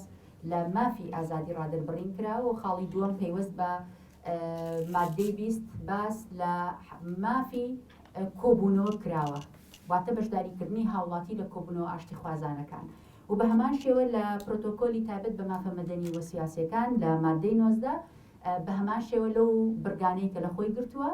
بەڕوونی باس لە مافی ئازادی ڕادربڕین کراوە و بە چەند بڕگەیەک ئەم مافە زامن کراوە لەو پرۆتۆکۆلە و بە هەمان شێوە لە مادەی 21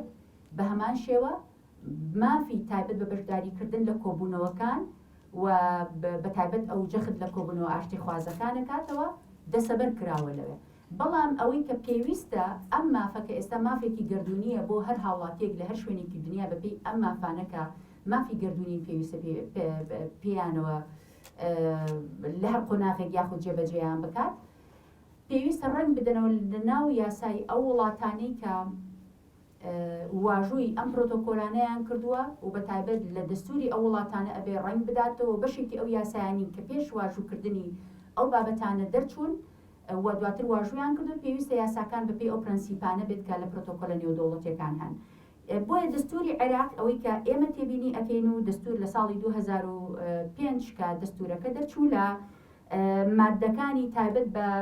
ئازادیەکان لە مادەی 38 بە تایبەت 37 هەتا 46 هەر هەمووی لەو مادانن کە زامنی ئازادیەکانی کردووە لە نێویان ئازادی ڕادربڕین بە تایبەت مادەی 38 کە لە دەستوری عێراق باسی کردووە لە بڕگەی سێ هەمان مادە بەڕوونی باسی لە مافی ئازادی خۆپێشاندان کردووە، هەڵبەت ئەوەی کە لە سەرەتای ئەو مادەیە باسی کردووە پەیوەست بە چارچێوە دابوونەریتەکەی کردووە لە یاساکە، واتە بەمانایەک ئەبێت هەموو ئەو یاسایانەی کە دەردەچن و ئەم مافانەی کە زامن کراون لە چارچێوەی دابوونەریتی گشتیە بەداخەوە دەستەواژی دابوونەریتی گشتیش لەو دابوونەریتە هەرە مەتاڵتیانن کە هەمیشە بۆتە چەکێک بەدەست دەسەڵاتەکانەوە بەدەست دەستگا ئەمنیەکانەوە بەدەست پارتە سیاسیەکانەوە کە بە ئارەزوی خۆیان لە هەر کاتێک بیانەوێت کۆت و بند بخەنە سەر ئازادی ڕادربڕین. بەڵام لە هەرێمی کوردستان ئەوەی کە پەیوەستە بە یاسای ژمارە 11 ساڵی 2010 هەڵبەت بەڕێستان ئاگدارن ئەم یاسایە کاتێک کە دەرچوو خۆپێشاندانی زۆرمان بۆ کرد بەشێکی زۆری و هاوڕێیانم کە لێرن لە ساڵانی پێشوو کە خۆپێشاندانمان کرد لە هەولێر لە سلێمانی چەندین جار چوینە بەردەم نووسینگەکانی پەرلەمان کۆبوونەوەی چەند هەزار کەسی لە هەولێر کرا لە سلێمانی کرا کۆمەڵێک داوامان هەبوو ئەو کات کە ئەمانەوەی زامنی پیادەکردنی ئەم مافە بکرێت لە یاساکە بەبێ ئەوەی کە لە یاساکە ئەو کۆتوبەندانە هەبن کە بەشێکی بەداخەوە چەسپێنران یاخود ئاماژەیان بۆ نەکرا هەڵبەت بەبێ یاسای ڕێخستنی خۆپێشاندان ئەوەی کە هەیە لە مادەی 5 ڕوون کراوەتەوە کە دەستگای پۆلیس واتە هێزی چالاکیە مەدەنیەکان پێویستە خۆپێشاندەران پارێزی ئێمە بۆچی جەخت لەسەر ئەم بنەما یاسایانە ئەکەینەوە بۆی دواتر بێن ئەم هەڵسەنگانە بخەینە ڕووکە لە زەمینەی پیادەکردنی ئەم مافە ئێمە ڕوبەڕووی چ جۆرە بەربەستێک پێشێلکاریەکی زەق و تەنانەت زیاتر لە پێشێلکاری ڕوبەڕووی ئەنجامدانی تاوانە بین و لەلایەن دەسەڵاتە گشتیەکان یاخود هێزە ئەمنیەکان کە تەواو هەمە جۆرن. خاڵێکی تر ئەوەی کە باسی کردووە لە مادەی 8 زۆر بە دیاریکراوی ئەوەیە کە ئەڵێت ئەگەر دەستگاکانی پۆلیس زەحمەتیان بینی لە بڵاو پێکردنی خۆپێشاندەران ئەو کاتە ئەبێت چەکی مەشروع بەکاربێنن. بەداخۆ ئێمە لە کاتی هەموارکردنەوەکە کە لەگەڵ ڕێکخراوەکانی کۆمەڵی مەدەنی هەوڵی زۆرماندا لە ساڵی 2015 دا ئەوەی کە جارێکی تر دووبارە ڕەت کرایەوە لە 2014ەوە کە کارمان بۆ کرد یەکێک لەو بابەتانە ئەو بوو کە هەوڵی زۆرماندا جۆری ئەو چەکانە دیاری بکرێت کە پۆلیس مافێتی لە کاتی بڵاو پێکردنی خۆپێشاندان ئەگەر پێویستی کرد بەکاری بێنێت بەکاری بێنێت. بۆن من لەوەی کە بەپێی هەموو پرەنسیپە نێودەوڵەتیەکان 4 قۆناغەیە کە پێویستە پیادە بکرێت یەکێک لەوانە ئەوەیە کە تۆ ئاگدارکردنەوەی دەنگی ئەمبۆلانس یا ئیسعافی تایبەتی بەکاربێنی بۆی کە خۆپێشاندەران بەک تۆ ئاگدارکردنەوەی کە پێیان بڵێ پێویستە بڵاو بکەن. خاڵی دووەم ئەگەر پێویستی کرد هەرچەند زۆربەی کات حکوومەتەکان پێویستە منعی خۆیان بکەن لەم بابەتەش هەڵبەت ئەمە بۆ چ خۆپێشاندانێک بەکارێنرێ ئەگەر پشێویەکی زۆری هەبوو خۆشتان نەزانن خۆپێشاندان عادەتەن 3 جۆری هەیە جۆرێکیان هەیە کە بە ئاشتی خوازانە کرێت جۆرێکیان هەیە سەرەتاکی بە ئاشتی خوازانە دەست پێکە و دواتر بە پشێوی کۆتایی پێدێ جۆرێکی تر هەیە ئەوەیە کە چەکی تیا بەکاردێ لە بنەماوە هەر توندوتیژی لە ناو خۆپێشاندانەکان هەیە لە حاڵەتی وە لە قۆناغی دووەم ئاو بەکارهێنرێ ئەو ئاوی کە بەکارهێنرێ ئەو مادە ئەو بیبەرەی کە تێکرێت و بەکارهێنرێ پێویستە بە ڕێژەیەک و ستانداردێک بێت کە نەبێتە هۆکاریەوەی کە پێست ڕوبەڕووی مەترسی دواتر حساسیە بکاتەوە یا چاوەکان تووشی نابینایی بکات یان ئەندامەکانی دیکەی جەستە تووشی زەرەرێکی گەورە بکات. خاڵێکی تر بەکارهێنانی گازی فێرمێسکرێش ئەم گازە ستانداردی هەیە نەک ئەوەی کە ئەم گازەی کە بەکارهێنرێەوەی کە لە هەرێمی کوردستان و لە عێراق بەکارهێنرێ ئەڵێ غازەکەی ساڵی هەشتاونەوەی کیمیابارانی هەڵەبجەیە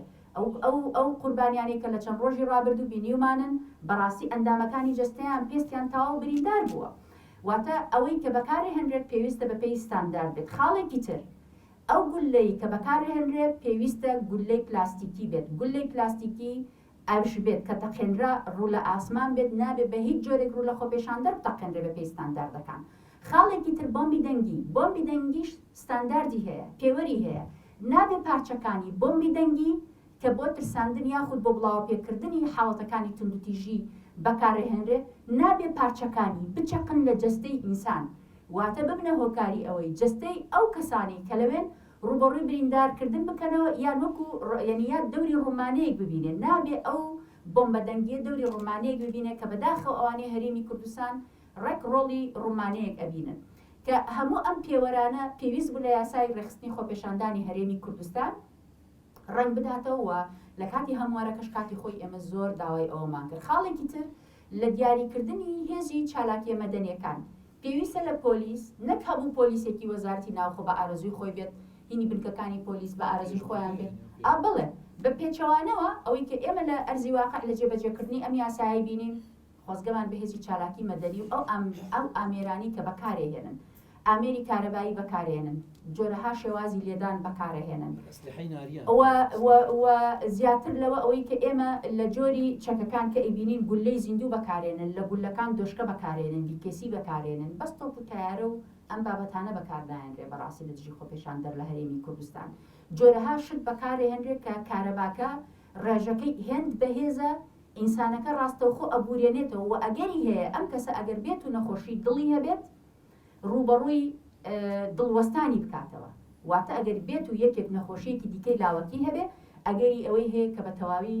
ڕوبەڕووی مردنی بکاتەوە. خاڵێکی تر لە جۆری ئەو هێزانەی کە بەکارهێنرێن بەپی پرەنسیپ کە پێویستە پۆلیس بێت لە ناو پۆلیس هێزی چالاکیە مەدەنیەکان بێت ئێوە ئەبینن لە خۆپێشاندانەکان لە ساڵی 2006 تا ئێستا بەتابەت ئەگەر نمونەی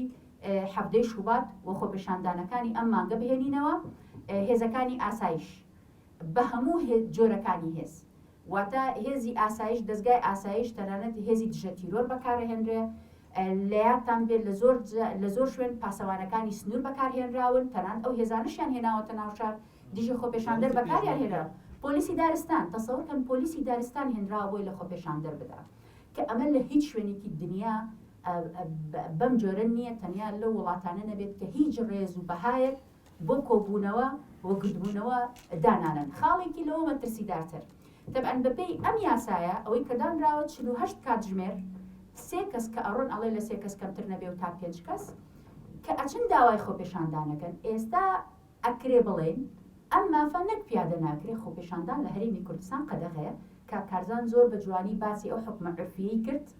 کە لە کاتی شەڕە ئەساسەن ئەم حکومە عورفیە بەکارهێنرێ کەچی لە هەرێمی کوردستان حکومە عورفی بەشێکی زۆر لەو دادوەرە بەڕێزانەی کە لێرن یا لە شوێنەکانی دیکەی هەرێمی کوردستانن لەو ماوەیە ئێمە زۆر قسەمان لەو بارەیەوە کرد لەگەڵ کەسە یاساناسەکان کە چۆن ئێستا لە هەرێمی کوردستان حکومە عورفی بەکارهێنرێ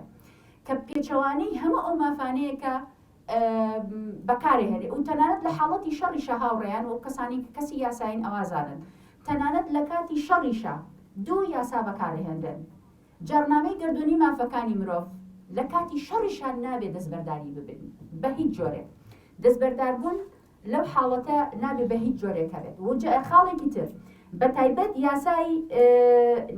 نێودەوڵەتی مرۆیی یاسای نێودەوڵەتی مرۆیی و تەنان ڕێکوتنامەکانی جنێڤیش لە کاتی شەڕ تاهات هەموو ئەو ملحقاتانی کە هەیەە ئەبێ جێبەجێ بکرێت بۆیە لە هەرێمی کوردستان ئەوەی کە پەیوەندی بە پیادەکردنی ئەو مافانە هەیە و بەپێی یاسا ڕێخستنی خۆپێشاندان کە سەرنجی زۆرمان هەیە و لە نێویان مافی تاکە کەس بەو خۆپێشاندان کە لە یاساکە ئاماژەی بۆ نەکراوە بە تەواوی یەکێکە لەو کێشە هەرە سەرەکیانی کە ئێمە لە بەردەممان قوت بۆتەوە. بەڵێ کاکارزانەیە پرسیاری پرسیارنی وڵات تۆزیحەکە بۆ قسەکانی جەنابێت کاتی خۆی لەسەر مۆزوعی خۆپیشاندان تەڵەن لە یاساکە ئاڵێ لە ماوەی 4 ساعتە تۆ تەڵەبەکەی تۆ گەر ڕەفز کرا بۆ دێت تانەی لێبەی. یعنی من بیرمیە ئەگەر هەڵەنە لەگە کاکشۆر شوانە داوای خۆپیشاندانێکرا بۆمان تەمیزکردنەوە پارێزگار ڕەفزی کردەوە ئەو کاتە باسی بەخوا زۆر عینەکەم بیر نییە بەڵام دڵنیام 5 ساڵ زیاترە بێانی. مشکلەکە لێرە ڕۆڵی دادگاش بەڕاستی ڕۆڵێکە یعنی تەواو ناڵێم 100% بەڵام زۆربەی جار لەم حاڵەتانەیە یعنی پشتگیری لاەنە ئیداریەکە ئەکە ئەوەی کە خەمی ئازادی ڕادەربڕین و ئەو حەقی هەبێت کە بەپێی دەستور و یاسایراوە کێشەکە لەوە و کە باسم کرد یعنی ئەو چی بێڵێن ئەو دەسەڵاتانەش بە هەمان شێوە یعنی تۆ کە یاسات هەیە کە پێ دەڵێک ئاوە ئەگەر ڕەفز کرا وا بکە ئێمە چوین تەمیز ماگرۆتانەمان لێیە وەڵامەکەی دادگا بە دەقیقی بیرم نەماوە بەڵام ناڕۆکەی ئەمە بوو کە سەرۆکی یەکێک ئیدارەکان بۆی هەیە لە کاتێکی ئاوایە کە کاتێکی زۆر تەبیعیش بوو پێم وابێ ینی بەس ئەوە هەبوو مۆزوعی داعشوانە هەبوو ینی ئەوە ئەزانم 2015 بوو پێم وابێ بەڕاستی ناکرێت تۆ لە سلێمانی لەکوێ داعش لەکوێ ئەو ڕەفز کرا بم بۆ یعنی زەمانەتەکە لە لای دەسەڵاتەکانی تریش ناتوانین بیپارێزین. دەست خۆش کاکارزان زۆر سپاس بۆ نمونونەکەت من 3 خولەکەم لەبەر دەستماوە بۆی دەماوەی ئەم 3 خولەکە دوایین قسەکانم بکەم. یەکێک لەو خاڵانەی دیکە جگە لە جێبەجێکردنی یاساکە کەلتوری خۆپێشاندانە لە هەرێمی کوردستان و بە تایبەت خۆپێشاندانی ئاشتیانە زۆر بۆ گرنگە جەخت لەسەر ئەم بنەمایانە بکەینەوە کە یاساکان و یاسانەی دەوڵەتەکانیش جەخت لەسەر خۆپێشاندانی ئاشتیانە و مەدەنیان ناکەنەوە. بەڵام ئەوەی کە تێبینیە لە هەرێمی کوردستان بۆ هۆکاری کە لە زۆربەی خۆپیشاندانەکان داوای خۆپیشاندەران جێبەجێ ناکرێت خۆپیشاندەران ئەبینین ئەکەونە کاردانەوە و بە هۆکارێکی تر لەبەر ئەوەی ڕێگا نادرێت ممارەسەکردنی ئەم مافە بە شێوازێکی ئاسایی بێت دام و دەستگا فەرمیەکان لە یەکە ئیدارەکان و لە وەزارەتی ناوخۆش کە زۆر جار ئەڵێن بڕۆن لە وەزیری ناوخۆ داوای مۆڵەت بکەن کە لە ئاستی شاریشە خۆی بێ لە ئاستی هەموو هەرێمی کوردستان اینجا وەزیری ناوخۆ ڕەزامەندی بدە ئەتنێرن بۆ لای وەزیری ناوخۆ کە ئەویش 100% ڕەتی ئەکاتەوە. ئەوەی کە پێیوەستە بەم کەلتورە بۆ هۆکاری کە حکوومەت داواکاریەکان جێبەجێ ناکات و بە پێچەوانەی داواکاریەکان خۆپیشاندەران تۆمەتبار ئەکات وەکوەوەی کە ئێمە بینیمان ببورن کە ئەم دەستەواژانە بەکارێنمەوە کە بەبێ دایک و باوکیان وەسفەکە بە کۆیلایان وەسف ئەکا بە مناڵە وشتکیان وەسف ئەکات جۆرەها وەسف کە شیاوی ئەوە نین ئینسان دووبارە بە شیاوی بزانێت کە بۆ خۆش دووبارەی کاتەوە بە خەڵکێکی دیکەی بڵێ لەر جۆرە حاڵەتێکا بێت بۆ هۆکاری کە حکوومەت خۆپێشاندەران وەکو دژمنکار تەماشا ئەکات بۆیە بینین بە تێپەڕبوونی چەندین ساڵ کەلتوری سووتاندنی بارەگا حیزبەکان چەسبیوە و هەڵکوتانە سەر دام و دەستگا حکوومیەکان کە دام و دەستگا حکوومیەکان هەموو ئەو مامەڵانی کە تایەتی پەیوەستە بە تاکە کەسی هاوڵاتی کە لە وڵاتە و پێوەستە بە کۆمەلگاکان و بە پێچەوانەشەوە هەر لەو قۆناغی توندوتی ژیانەی کە دروست بوون بەداخەوە خەڵکێکی زۆر شەهید بوون بە قوربانی و ئەوەی کە تێبینیش ئەکەین لەگەڵ ئەوەی کە یاساکە ئەڵێت لە بڕگەیەکی ئەڵێت ئەو هێزە ئەمنیانی کە زیادەڕۆیی ئەکەن لە بەکارهێنانی هێز دیش بە خۆپێشاندەران پێویستە سزا بدرێت کەچی ئێمە ئەبینین لەم بەکارهێنان و زیادەڕۆیی کردنە لە بڵاو پێکردنی خۆپێشاندەران کە چەندین شەهید هەیە دەربازبوونی تەواو لە سزا هەیە و بەرپرسان و حکوومەت زۆر جار خۆیان دەستکراوەییاندا و بە هێزە ئەمنیەکان بە جۆرەها شێوەی نایاسایی مامەڵە بکەن بۆیە ئەوەی کە تێبینی ئەکرێت ئەم مافە لە هەرێمی کوردستان مافێکە ئەکرێ بڵێن لە قۆناغی هاتنی کۆرۆناوە کۆرۆنا قۆسراوەتەوە بۆی کە ئەم مافە بە تەواوی قەدەغە بکرێ پیادەکردنی بە فەرمی و هێزە ئەمنیەکان و ئیدارەکانیش لەم قۆناغە بە تەواوی جەختەکەنەوە کە بە هیچ جۆرێک مۆڵەت نادرێت بە خۆپێشاندەران. من قسەکانم نامێت درێژەی پێ بدەم و ئێستا دەرفەت بە ئێوەی بەڕێزە دەین بۆ ئەوەی هەر پرسیارێک یا هەر سەرنجێکە ئێوە هەتانە بۆی بتوانین ناوەکانتان بنووسین و هەر بەڕێزێک بەشداری هەیە هەر سەرنجێکی هەیە پێشنیارەکەم سەرەتا ناوی خۆی بڵێت و پاشان بتوانن بۆ چوونەکانتان بڵێن. بڵێ سپاس بۆ ڕێکخراوی ئازادبوون، سپاس بۆ بەڕێستان لە ڕاستی ئەم بابەتە زۆر گرنگە بەس گرنگی ئەم بابەتە لەوەیە کە هەموو تاکێک لە کۆمەڵگای ئێمە بتوانێت ڕۆشنبیر بێ و هوشیار بێ لە مافەکانی مرۆڤ تێبگات. ئەمڕۆ یادی جارنامەی گەردوونی مافی مرۆڤە. جارنامەی گەردوونی مافی مرۆڤ جارنامەیە واتە بە عەرەبی پێڵێن ئیعلان، بە ئینگلیزی پێڵێن دیکلێریشن. تەنها هیچ یاسایەک نییە، نە یاسایە نە هیچ بڕگەیەکی صفەتی ئیلزامی هەیە بەسەر هیچ وڵاتێکە. بەڵام گرنگی ئەم جارنامەیە لەوەیە لە دوای جەنگێکی سماڵوێران کرد کە سەرزەوی گرتەوە، جەنگی جیهانی دووهەم،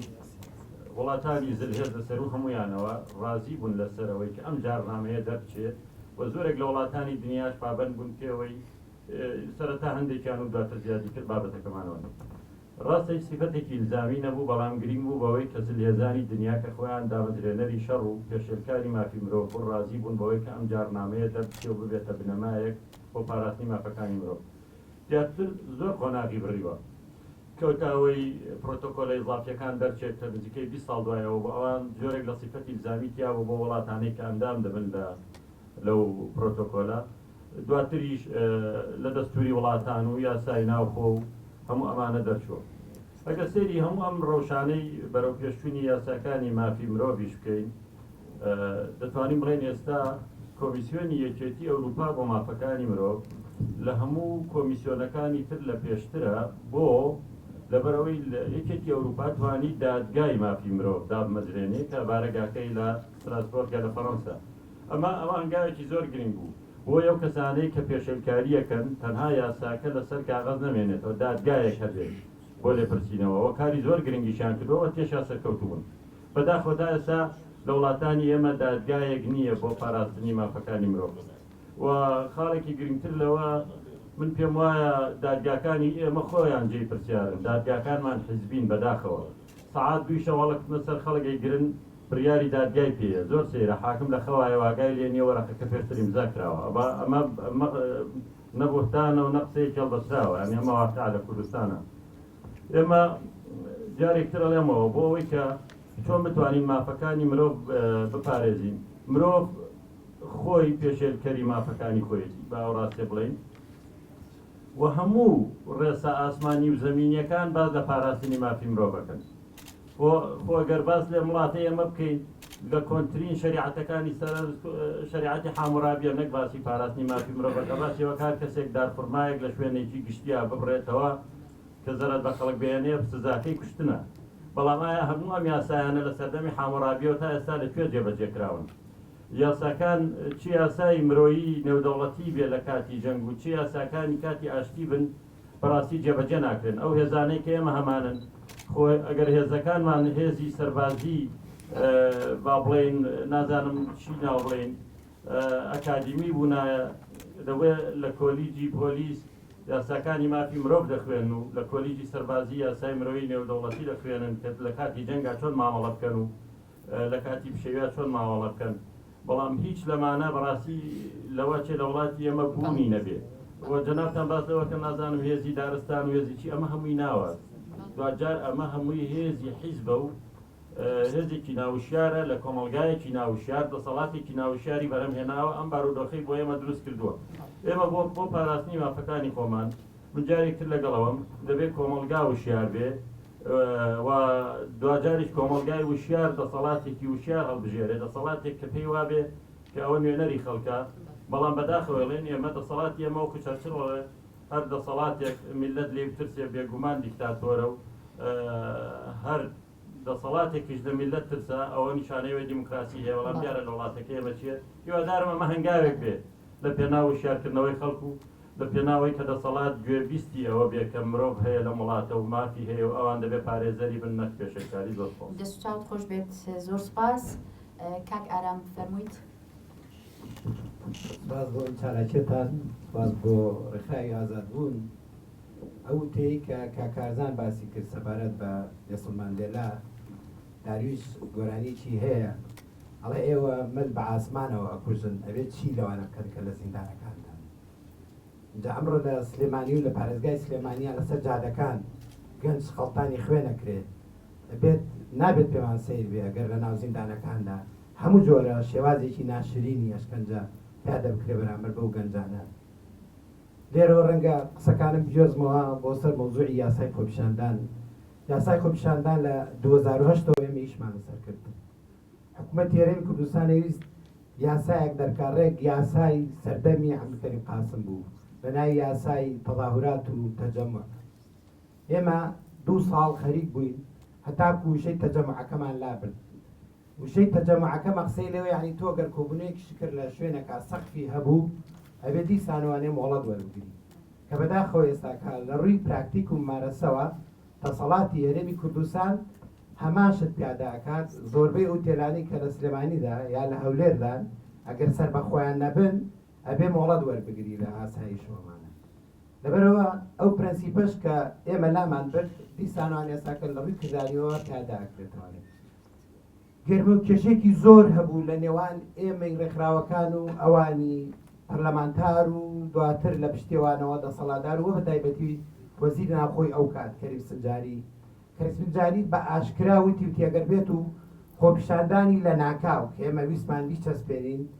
وتی ئەگەر خۆپیشاندانی لە ناکاو بێتە ناو یاسایەوە من ئیستقالاتم. تا ئەو ڕادەیە تێگەیشت بوو لەوەی کە خۆپیشاندانی لە ناکاو کە وجودی هەیە و حزورێکی بەردەوامی هەیە بەڵام عەقڵیەتی باپۆسێنەری دەسەڵاتدار بەڕاستی لە هەرێمی کوردستاندا وەکو وەرەقا وەکو نەسیش قوبوڵیەوەی ناکرد بچێتە سەر یاساکە بگرە و بەردەیەکی زۆر ئەو ئێوارەی بیرم دێت کە لە لیژنەی یاسایی لە پەرلەمانە دانیشت بوو لەسەر ئەوە ناو ناڵێم بەڵام سەرۆکی لیژنەی یاسایی کە ئەو کاتە هەموو تا نەزانن چێیە بە هەموو شێوە عنی جەختی لەسەرەوە کردبوو کە پێویستە دار بەکاربێنرێت پێویستە بۆ خۆپیشاندار دار هەبێت لەسەری. ئەنی ئێمە لەگەڵ دەسەڵاتێکی ئاوایە مامەڵەکەین ویستمان تەبعی مۆڵەت بکەین بە تۆمار وەک چۆن لە ڕێکخراوەکانە کردمان زۆر هەوڵماندا بەڵام ئەو عەقڵیەتە تێستاشی لەگەڵا بێت قوبوڵی نەکرد و هەر قوبوڵی نەکرد. ئیشێکی زۆر کرا بۆ ئەوەی کە یاسای خۆپیشاندان لە دوجارە ئەوە بوو بە سەرۆکی هەرێمی ئەو کاتەمان وتمان تکایە ئیمزای مەکە ئەوە بۆ هەڵمەتێکمان کرد بۆ 5,000 ئیمزا و کۆکرایەوە بەڵام بەداخەوە سەرۆکی هەرێمی ئەو کات مەسوود بارزانی دیسانوانێ ئیمزای کرد و ئەو ئیمزاکردنە بۆ هۆی 23 خۆپیشاندان لە ناوچەی پارێزگای سلێمانیە دروست ببێەوە ئێمە پێشەنگایەتیمانە کرد بۆ ڕێکخراوەکان و ئەو هەموو زەخت و فشاری کە کردیشمان دیسانوانە هەر کاریگەریەکەوەی نەبوو. لە دوایە یاسایەک دەرچوو بە ناوی یاسای ڕێخستنی خۆپیشاندان کە ئێمە بەڕاستی پەشیمانین لەوەی کە یاسایمان دەکرد چکە ئێمە بەو نیازە نەمان کرد کە یاسایەک دەربچێ بۆ کۆتوبەتکردنی خۆپیشاندان نەک بۆ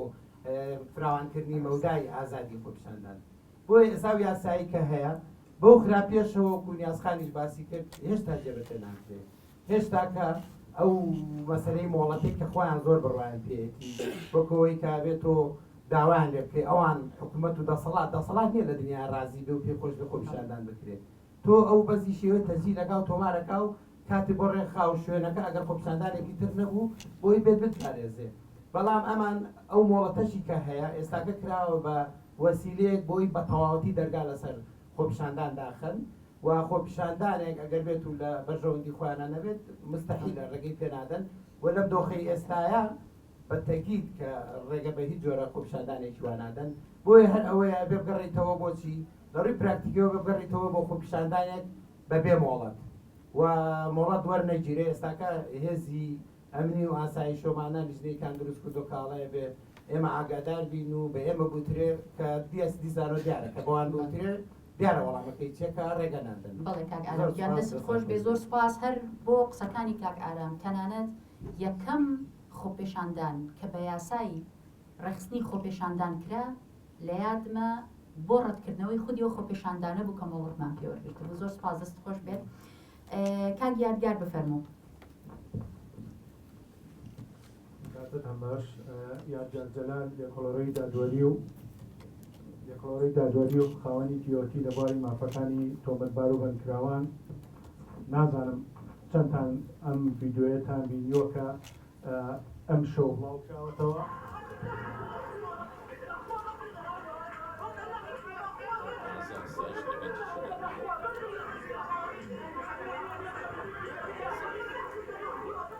گەنجێکی کەلارە بە 7-8 لە کارمەندانی ئاسایش و پۆلیس ئەشکەنجەیەدەن گوایەکە بەردی هاویشتووە کامەش دواتر جەستەی ئەو گەنجە بەڕێزەیە کە تەنها لەسەر داواکردنی مافەکانی خۆی مافی ئازادی و مافی ڕادەربڕین باشە هەمومان لەم بینایەین پێشتر بینایەت چی بوو دەستگای ئەمن بوو چی لێکرا وێران کرا وانە بوو ئێستش ئاسەواری وێرانکردنەکەی بە بیناکەوە ماوە بەڵام ئێستا چیمان لێ کردووە توانراوە کە بڕازێنرێتەوە چاکرێتەوە ئایا ئەو کەسانی کە کوژران چلەوەی کە پارێزگاری لەم شوێنە کرد یا ئەو کەسانی کە چەند ساڵ لەم بینایە کوژران و ئەشکەنجەدران ئایا توانرێ ئەو کەسانم گەڕێنرێتەوە نەخێر ئازارەکان یەگەڕێنرێتەوە نەخێر بەڵام بۆ لە پێناوی بینا و دەبارەگا وا لە گەنجان نەکرێت وا لە خەڵکو و ئازادی خوازەکان نەکرێت بەداخەوە تەبەن ئەوەی کەوە بێوێکە توندوتیژی دروست نەبێ وەکو ئەوەی ساڵی پار نەتەوەیە گونجەکان باسیەکە دادپەروەری و یەکسانی و ئازادی قەڵای پۆڵاین بۆ پارێزگاریکردن لەوەی کە توندوتیژی دروست نەبێ و بەردەوامی شەدا بە ئازادی بەردەوام شەدا بورن بە ئاشتی ئەم ڤیدۆی دوێنە شۆکە من بینیم لەسەر یەک 15 دانەجارم لێدایەوە ئەمی شتێک بنووسم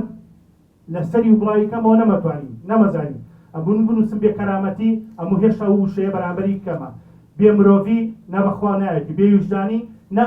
یعنی چەند بەکرد نەمەتوانی شتێک بنووسم نەشمەتوانی وازی لێ بێنم مرۆڤ بوون لە کۆمەڵگەیەکی وەکوی ئێمەی کە کەلتوری نامرۆڤایەتی تیا زۆر سەختە بەداخەوە بێیاسایی پێشێکاری مافی مرۆڤ جگە لەوەی کە ئەمە چەند ڕێکخراوێک و چەند کەسێکە ناو کۆمەڵگایە کاری لەسەرەکە باقیەکەی تری هەمووی بە کۆیلەی بندیواری بەڕێبات طبعا ئەوەی کاکازانە گەدارە لە توڵی 30 ساڵی دەسەڵاتی کوردیە یەک جار کۆمەڵێ پۆلیس کە ئەشکەنجەی خەڵکیاندا و ئەشکەنجەی تۆمەتباریاندا بوو یەک جار داوایان لەسەر قەیدکرا دوای ئەوەی کە وازان چەند ساڵێک هێنران و بران و ئەملاولا دواتر بە ناچاری حکم دران وەقفی تەنفیزیان بۆ کرا لەسەر یاساکە لەسەریان جێبەجێ نەکرا ئەگەر کە کەسێک بزانێت دەسەڵات هێندە ئەسکەرتارێتەوە لە پشتێتی چۆن هەموو کارێک ئەنجام نادا بەداخەوە پەروەردە نەبوونی پەروەردەیەکی تەندروست بۆ پەروەردەکردنی ئەم کەسانە هۆکارێکە لەم هۆکارانە زۆر جار هەیە لە خول و دەوراتکانە کە بەو ئەفسەر و زاڵت و مدیریەتانەیە ئەچن و باسی مافی مرۆڤیان بۆ کرێن کاتێک چیتە ژوورەکەی لە پشت سەریەوە بینی 10 تا 15 تا 20 شادی ئەڵواسیەوە کەواکە من لەو سەروی هاتم و من باشتری ێزانم ئەمەش حاڵی باشترەکانە زۆر بەڵێ دەست خۆش کاگیادگارگیان کاک ئاوات بفەرموویت سەرەتا من بۆ خۆم لێرە 6 مانگە لەم بینە زیندانی بووم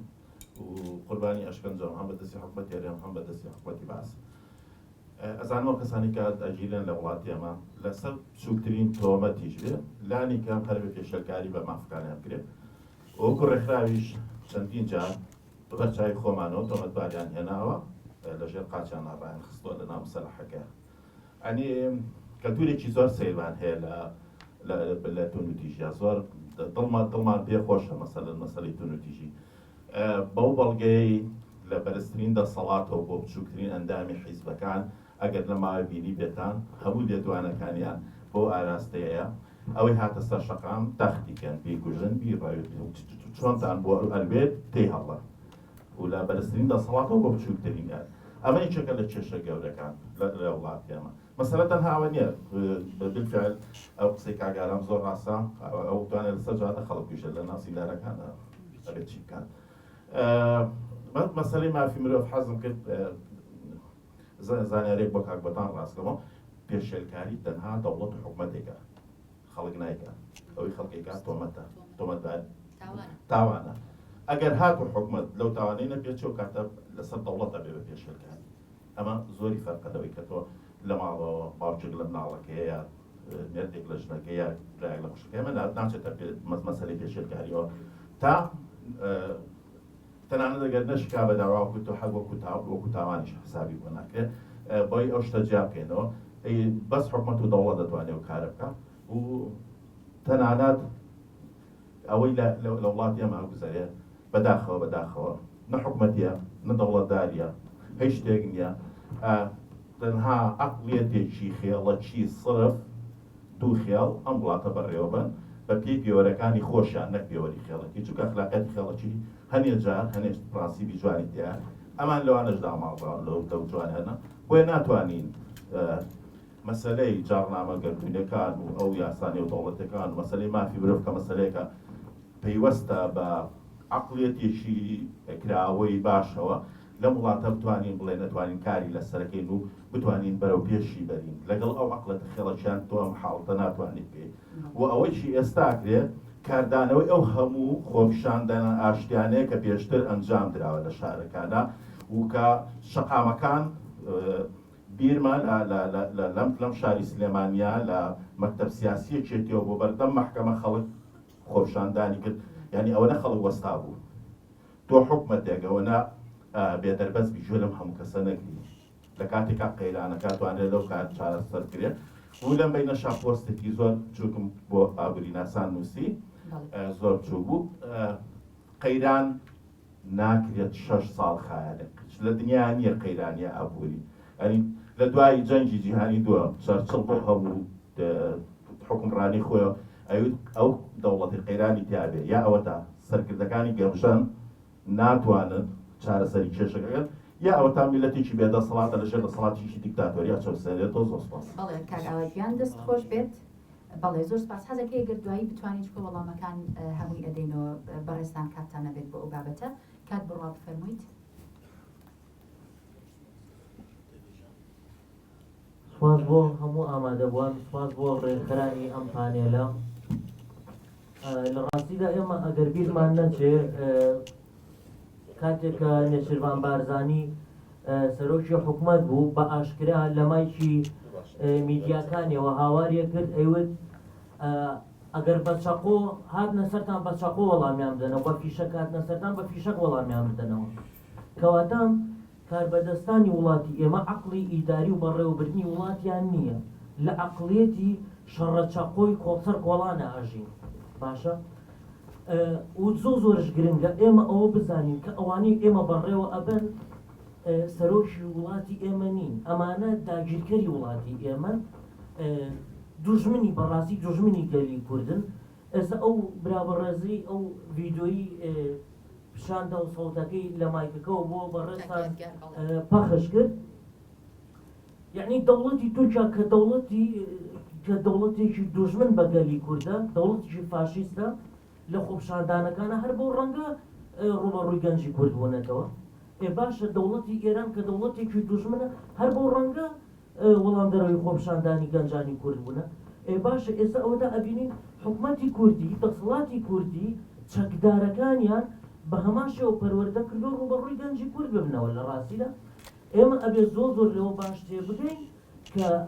گەنجی کورد نابێت سڵیان لێ بکاتەوە و ئەسڵەن داواکردنی مۆڵەت بۆ خۆپشاندان زۆر بێمانایە یعنی چۆن من پڕۆم پێیان بڵم کاکەژان زەحمەت نەبێ ئەچم لە دژی ئێوە منم ڕۆ خۆپشاندانێکم دژی دزی و جەردەیەکانی ئێوە خۆپشاندانەکەم چۆن ئیجازە مەدەن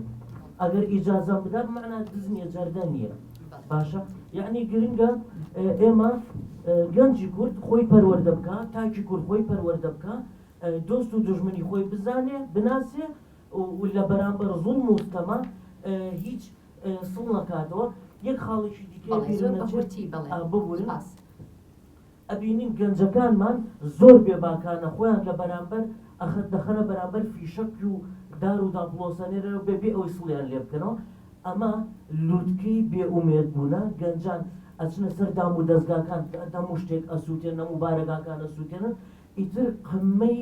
ناومێدیە باشە کاتێکش ئینسان لە ماڵگی خۆیان کە تووڕابێت تەلەڤیزۆنەکەیش کوێنێ کە هی خۆیەتی کە ماڵی خۆیەتی باشە کەواتە هیچ ئومێدێک نەماوە جگە لە ڕوبەڕووبوونەوەی هەر چەکدارێکیان نە چەتەیەکیان کە بیانەوەی گەنجیش کورد ئازاردا سوپاس بۆ مولای سوپاس کات بڕوا کوێستان خان بفەرموویت.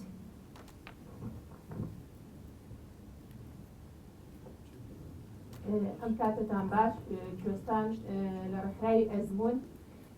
دەستخۆشی بۆ ڕێکخراوی ئازادبوون ئەم بابەتانە زۆر گرنگن بە تایبەت ڕەوشی تۆمەتباران کە ڕێکخراوی DHRB ئیشی زۆر لەسەر کردۆ بەڵام ڕەوشی پەنابەران بابەتێکی تازە بوو کە وەکو ڕێکخراوەکان چەندین ئیشمان لەسەر کردووە من قسەیەکی کاکارزان زۆر سەرنجی ڕاکێشام باسی ئەوەی کرد وتی لە 2014 ڕەوشی مافی مرۆڤ باشتر بوو ئەم قسەیە سەرنجی ڕاکێشام زۆربەی ئەم ڕێکخراوانەی کە لێرەن ئیشیان کردووە ئەزانین 2012 14 15 ئەوسا ڕەوشی مافی مرۆڤ باشتر بوو بەڵام بە بەرنامە کار بۆ ئەوکرا کە بگەینە ئەمڕۆ ڕۆژی مافی مرۆڤ بەو شێوازە بێت بەڵام شتێکتان بیر ئەخەمەوە کە ئەوسا چۆن ئیش ئەکرا ئەوسا پەیوەندێکی زۆر باش هەبوو لە نێوان ڕێکخراوەکان لە نێوان پەرلەمان لە نێوان حکومەت لە نێوان یۆنامی ئەو پەیوەندی چێ دروستی کرد بوو زیاتر یۆنامی دروستی کرده بوو ئەگەر بیرتان بێت یۆنامی بە شێوازێک ئیشی ئەکرد لەسەر ڕەوشی مافی مرۆڤ ڕێکخراوەکانی لە هەولێر کۆ ئەکردەوە سیرکەین تۆڕێکی پاراستنی مافی مرۆڤی دروست کرد بۆ ئێستا زۆر بەڕێزکە لێرن ئەندابوون لە ناو تۆڕەکەیە ئەمەیان بیریە تۆڕێکی پاراستنی مافی مرۆڤی دروست کرد بوو لەسەر ئاستی هەرێم مانگی جارێک لە هەولێر کۆ بووینەوە ئیشمان لەسەر ڕەوشی مافی مرۆڤ ئەکرد بەڵام ئەگەر سەرنج بیت ئێستا ئەمانەوە یۆنامیش پاشەکشەیەکی کردووە لەم دەورانە ئەم پەیوەندیە نەما لە نێوانمانە لە نێوان حکومەت و لە نێوان ڕێکخراوەکان و لە نێوان یۆنامیە ئەم پەیوەندیە نەما ئەوسا ئەگەر بیرتان ما بێت سێرمانێک لە ناو حکومەتدا لیژنەی ڕایشکاری هەبوو کە ئەندامی ڕێکخراوەکانی تیا بوو لە ناو پەرلەمان لیژنەی ڕایشکاری هەبوو سەنتەری ڕایشکاری تیا بوو کە ڕێکخراوەکان ئەندام بوون لەوێ ئەمانە هەر هەمووی نەمان و یۆنامی لە ڕەوشی خۆی کشایەوە کە بەڕاستی ئەمە جێگای پرسیارە ئەمە جێگای پرسیارە کە ئێستا ئەو دەورە نابینێ کە یەکێک لە چارەسەرەکان ئەوەی کە ئێمە داوە لە یۆنامی بکەین کە ئەوسا بەو شێوازە کاریە کرد ئێستا کشاوەتەوە بەدەر لەوەی ئەمە لە یەکێکە لە هۆکارەکان وەکو باسم کرد کە بە بەرنامە کار کراوە کە ڕەوشی مافی مرۆڤ بکاتەم ئاسایی ئەمڕۆ زۆر بەڵام دەست خۆش بێت کوێستان خان زۆر سوپاس ڕۆژتان باش من نامەندم دیارە ئێمە یەکێکی لە قوربانیەکانی ئەم پێشێرکاریانێک کە لە هەرێمی کوردستان هەیە وەکو کاردکتۆر دارەت باسی کرد کە یەکێکم لەوانەی سەعات دوو شەو هەڵیان کوتاوە سەرماڵم بە هێزێکی زۆری ئەوەی کە هەر یەکێکیان لە سەر بە حیزبێک و هەر یەکێکیان جلوبەتێکیان لەبەرە دەستان خۆش بە لە ڕاستیدا بۆ پانێڵە بەڵام یەک ماوەکەی کورد بوو دووش ئێمە هەموو ڕۆژنامە نووسان و چالاکوانانی بەدەنین گوێلێک دەگرین خۆزیە بتانتوانی بووە یان ڕەنگە تەکلیفشتان کردێ بەڵام خۆیان نەهاتبان کەسانێک لە دام و دەستگاکانی حکومەت دادوەرەکان یان ئەو دیندار زێباری کە هەمیشە پیاوێکە بە سەراحەت و بەڕاشکایی بڵێم کە پیاوێکە بە سەحافی کوردی یان بە درۆزنەکەی کورد ناسراوە دەبوایە ئێوە لەبڕی ئەو کوێستانخانەی ئەزمون کە بە خێراتنی دەکەم وامزانی کوێستان محەممەدی وەزیری کار و کاروباری کۆمەڵایەتیە خۆزگایویش لێرە بووە یەک هەفتەیە من هاوار دەکەم کە زیاتر لە 2000 کەس لە زیندانی چاکسازی هەولێر لە بارودۆخێکی زۆر سەختدا دەژین کەسی لەبڕی ئەوەی کە بەهانەی ئەم زیندانانەوە بێت لە دوێنێ پێرە لە کورسات دەویست من بەدرۆ بخاتەوە کە دوجار بینیمان 2500 کەس گیانە لە مەترسیدایە تازە مەسیزێکم بۆ هاتووە کە سوکای یەکێک لە کەسوکاریەکانیان پاسیان لەوە دەکات شەوی ڕابردەم یان گوازراونێتەوە نازانرێت تا ئێستاکە بۆچیان بردون کاتێک لە کوردستان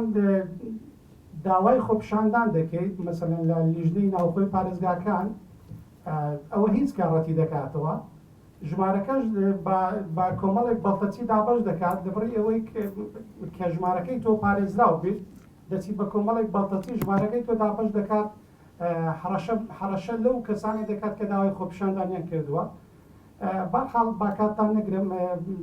دەبوایە زۆر شت باس بکەن مەسەلەن شێوان شێوانی نزیکەی 2 مانگە ڕۆژنامەنووسێکە لە زیندانی تاکەکەسی وا پێشەکاریەکان پێم وانە بەم ساعت 2 ساعتێک تەواو بێت وا دەبوایە وەکو گوتم ئەم جارش حاکمەکان یان لایەنی ئەمنی یان ئەوەی کە هەیە دەستەی مافی مرۆڤ بەوانەتان باگەشتکردان یان کوێستان خان وەزیری کار و کاروباری کۆمەڵایەتی دەستان خۆش هەردووشی یەک دادوەری بەڕێز لێرەیە بێ وابێ بەڵێ کاک حاکم ڕزگار لێرەیە دەست خۆش دواتر هەرکی ڕوونکردنەوە هەبێت ئەیخێنە ڕوو ئەوەی کە پێویست بێت کاک سەردار بفەرمون دەست خۆش کاکێ من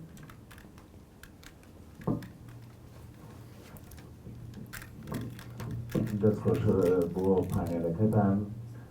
وڵای من ئەوەی کە ملاحەزە بێ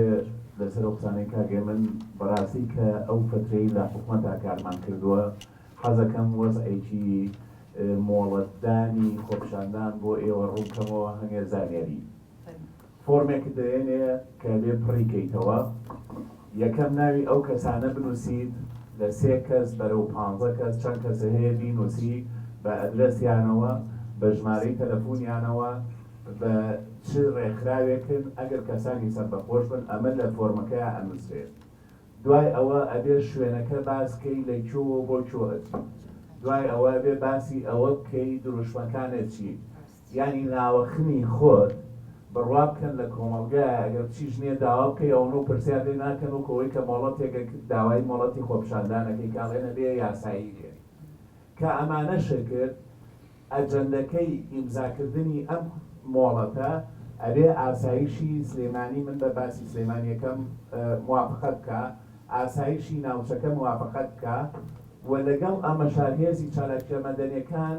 ئەگەر دەکرد چێ خۆپشاندان کات دە بە 5 ینی 50 کەسە لێ بنێ لێ بۆ ئەوێ بۆ پاراستنی ئەوە ینی مۆڵەتی یاسایی خۆپشاندان ریتمێکی تەکنیکیە بۆ پەرخستنی هەموو داواکاریەکانی خەڵک ئەمە لایەنیجە لایەنیجیان من دێمە سەر قسەیکی کاکەری نەحەسەن کە شتێکی جوانی ول لەم کاتەیە کە خۆپشاندان هەیە لە شار و شارۆچکەکانە بەداخەوە زیاتر بڵین لە شارۆچکەکانە زیاتر هەیە نەک لە ناو شارەکانە لێکتێک نەگەیشتن هەیە خۆپشاندەران ناڕازین داوا ئەکەن ئەم دەسەڵاتە بڕوە بەڵام ئەوان قوربانی جەستەیی ئەدەن دەسەڵات قوربانی بینا ئەدا کەچی بە خۆپشاندار ئەوتێ تێکدەر پیان دەوتێ هاتووی سووریا پیان دەوتێ وابەستەی پەکەکە پیان دەوتێ گەنجی لە گرێژنە دەرچوو پیان دەوتێ ڕادیکاڵ پیان دەوتێ هەموو قوربانی جەستەیەکە خۆپشاندان ئەیدا قوربانی دەسەڵات و ئەو شوێنەی کە داوای مۆڵەتی یاساییەکە تەنیا بینای ئەسووتێت ینی جیاوازەکە پەیوەندەکە لە نێوان ئەم دوو کەسە لێرە مرۆڤ لە ناوەچێت 15 ساڵێکی سەی سادەق دوێنێ شەو شەهید دەبێت شەهیدەکەی کە لە دەربەندیخان بووە خاڵی خۆی زابتی ئەفسەری ئاسایشە ئەو شەوە خەفەر بووە ینی لە بنەماڵەیەکە ئەمیان ئەم پەرەفی پێگرن بۆ پاراستنی بیناکە ئەویان گیانی خۆی ئەکا بە قوربانی ئەو دروشمانەی کە بۆی ساق نەکراوەتەوە ئەوەی کێشەیە کە لەسەر خۆپشاندانی ئەم جارانەی ئێمە خۆپشاندانە ئاشتەکان کاگارام ئەو برادرانیکە بینیومانە لە سلەیمانیە هەزارەها کەس هاتن باسی هاندانی مامۆستایانیانە کرد باسی دواکەوتنی موچەیانە کرد باسی یعنی مافەکانیان داواکاریەکانیان دیار بوو بەڵام ڕەتفیعلەکەش ئەوە بوو موچە لە 30 ڕۆژەوە بوو بە 45 بوو بە 6 مانگ بوو بە 3 مانگ و نەشهات ینی بە خۆپشاندانی یاسایی و مۆڵەتدار چی توانی بهێنێتە دەست تا کۆمەڵگای کوردی بڵێ من شایەتمان بە داواکاری ئێوە ئەهێن و خۆپشاندانی یاساییەکە لە چەند ڕۆژی پێشودا کۆمەڵێ مامۆستا لەم شارەیە گیرا بوون من بە حوکمی هاوڕێتی دوایان کەوتم لەگەڵ ئەو برادرانەیە یەکەم پێت ناڵێن لە چ شوێنێک گیراوە هیچێڵێ لە کاریگۆمە هیچێڵێ لە لای فلان شوێنە هیچێڵێ لە ئاسایشە ئەخیرە نەیدۆزیتەوە ئیمزای بە پیانەکەن کە دەبێت بەشداری خۆپشاندانی نایاسایی نەکەی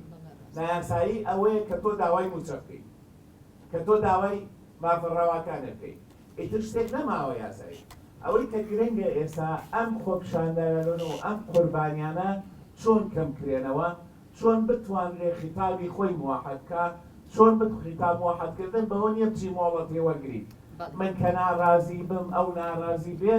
مۆڵەت بۆ ناڕازی لە دنیادا چۆن بووە من ویستم ئەو زانێرانە بۆ بەڕێستان زۆر سپاس کاک سەردار دەست و چاوت خۆش بێت کاک عەبدولکەریم فەرموو ئەو کاتان باش کاتی جەناب باشتر وەڵا ئەوەی کە باسە کرد لەم ماکە چۆن گەرنەڵی هەیە و دەناوی بەری مافی مرۆڤ پێشێ دەکرێت ئازادی پێشێ دەکرێت دموکراسی نییە بەڕاستی مانام و قسەی زیان چونکە تۆ سەیری تەبیعەتی سیستەمەکە بکەیت سیستەمەکە سیستەمێکی سیاسی ئابووری خەڵکیە کە پایەکانی لەسەر داهاتینەوە دۆستراوە طبیعەتی خێڵ سایکۆلۆژی خۆی بۆ شەوەیە کە دەستی بە شوێنەکەکەت بە موچی خۆی دەزانێت لەبەرەوە کە تۆ چی داوای بووچەی لەکەی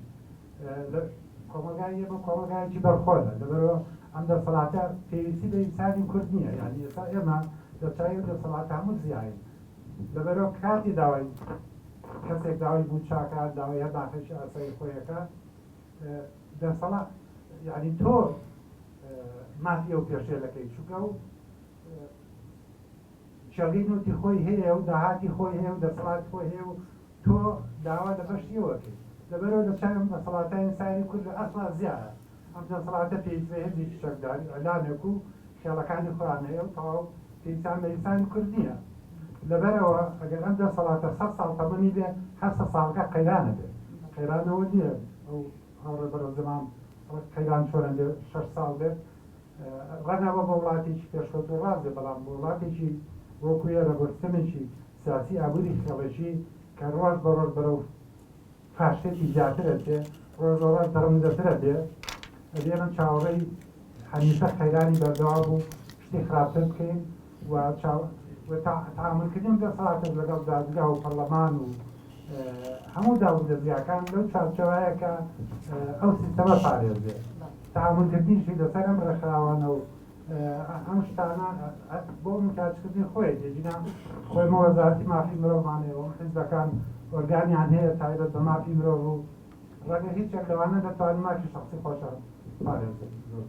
دەستچاوت خۆش بێت کاک عەبدولکەریم زۆر سپاس کاک تەحسین بفەرموو. هەموو ئەو زیندانیە سیاسیانەی لەم بینایە زیندانی بوون کاگاوا دەسە باسی کردێکێکە لەوانە لەسەر کوردبوون ئازارە دران ڕق لە داگیرکەر لێرە زۆر خەست و چڕە بووەوە کاتێ لەسەر کوردبوون پارتی وێکێتی و شوێعی و ئیسلامی و حسک و هەمووی پێکەوە لەم بینایە زیندانی بووین بەڵام کاتێ بدیانین بۆ بەغدا و بۆ شارەکانی تر کەرکووک و هەورێر و ئەوانە بینیمان کە هەموو نەتەوەکان و هەموو حیزبەکان پێکەوە لەلایەن فاشستەکانەوە ئازارە درێن لەوێ بەڕاستی هەستی نێونەتەوەییمان بەهێز بوو بەرامبەر فاشستەکان و لەوێ زانیمان کە فاشستەکان حکومڕانی فاشست دوژمنی هەموو لایەکە دوژمنی هەموو نەتەوەکانە دوژمنی حیزبە تێکۆشەرەکانە دوژمنی هەموو ئازادی خوازەکانە هەر ئەو کاتە شتێکە گەرمەوە کە نازانم مامۆستا جوان بێ لێرەیە یان لە دەمی ئەوەوە کە بۆ کاکشی حسامی گەرمیانی جێڕابوو ئەویش دەنووسینێکە زۆر جوان تعبیری لێ کردووە دەڵێت لە دووە ماجەهەی زیندانیەکە کە حکمی ئەدام دراوە خوشکەکەی مریشکێکی بووە بە مریشکەکەی بووە بە دڵی نابی خواڵێ پێچێتەوە لێت خوا بیبەرەوە بۆ مناڵەکان من لەبەرەوەی 2 ساعتی تر ئەدامەکرێم ئەو مریشکە من بیخۆم سوودی لێوە ناگرم بەس بیبەرەوە بۆ مناڵەکان بیخۆم ئێستا معاناتی شێروان شێوانی و بەدەربەرواری و هەموو زیندانی سیاسەکانی تر هیچی کەمتر نییە لە معاناتی ئەو زیندانی سیاسی کە لە زمانی ڕژێمە ئەو بیرەوەری بۆ هەمومان بەجێ هێشتووە دواقسەی منەوەیە 30 ساڵ حکومڕانی کوردی سەرمانی کە ڕاستیەکەی شکست خواردبوون و سەبەبی ڕئیسیش بەڕاستی ئەوەیە کە حکمی یاسانیە حیزبەکان حکومەکان حیزبەکانی بە مۆدێلی زۆر دواکەوتوو و خۆیان تازە نەکردەوە نە کوردستان بەم شێوەیە ڕوا بڕێوە نە عێراق و کوردستان بەم شێوەیە ئەڕوا بڕێوە ڕاستیەکەی ئەو پێشنیازەی کە ئەم کارفەیدون حەسەن کردوەتی کە ماگانە ڕێکخراوی ئازادبوون ساڵۆنی فکریمان نەبێ بۆ گفتوگۆی ئەوەی کە هەموو خاوەن فکرەکان بیر لەوە بکەینەوە بەڕاستی نە عێراق و کوردستان بەم پەیوەندیە و نە کوردستان بەم مۆدێلی حکومڕانی حیزبە خاوەن میلیشیانە ئەڕوا بڕێوە زۆر سپاسانەکەم لەبەرەوەی هاوڕێیان هەموو ئەوەی کە خستیان لە ڕۆ هەر 11 بەشدار بۆکە دەست و چاوتان خۆش بێت سەرنج بۆ چوون بوو ئێوە یەک دقە ئەگەر ئەتانەوە یەک ئیزافەتان هەبێت زۆر بە کورتی ئەگەر یەک دقە بێت سواس کاگاوت سپاس بۆ سەرنجەکەت لە ڕاستیە من وابی لێ ناکەمەوە لەبەرەوەی کە جەنابی دکتۆری ژاماژەی پێکرد جارنامەی گردونی مافەکانی مرۆڤ سیفەتێکی ئیلزامی نییە بەڵام تاوان لە چوارچێوەی هەرچەند من مختص نیم لەم بوارەیە ئەگەر هەڵم ڕاست بکەنەوە تاوان لە چوارچێوەی قانونە پێناسەی بۆ کراوە بۆ نمونەیەک باسی یەکەم ئەگەر باوکێک لە وڵاتێکان نییە لە کچەکەی بچێ بۆ خوێندن تاوانی نەکردووە پێی قانونەکە بەڵام بە پێی جارنامەی گردونی مافی مرۆڤ پێشێلی مافەکانی ئەو کەسی کردووە سوپاس دەست خۆش بێت بەڵام ئەو جگە لە جارنامەی گردونی مافەکانی مرۆڤ ئێمە ئەمڕۆ حتا پرۆتۆکۆلی تابێت بە مافە مەدەنی و سیاسیەکان و پرۆتۆکۆلەکانی دیکە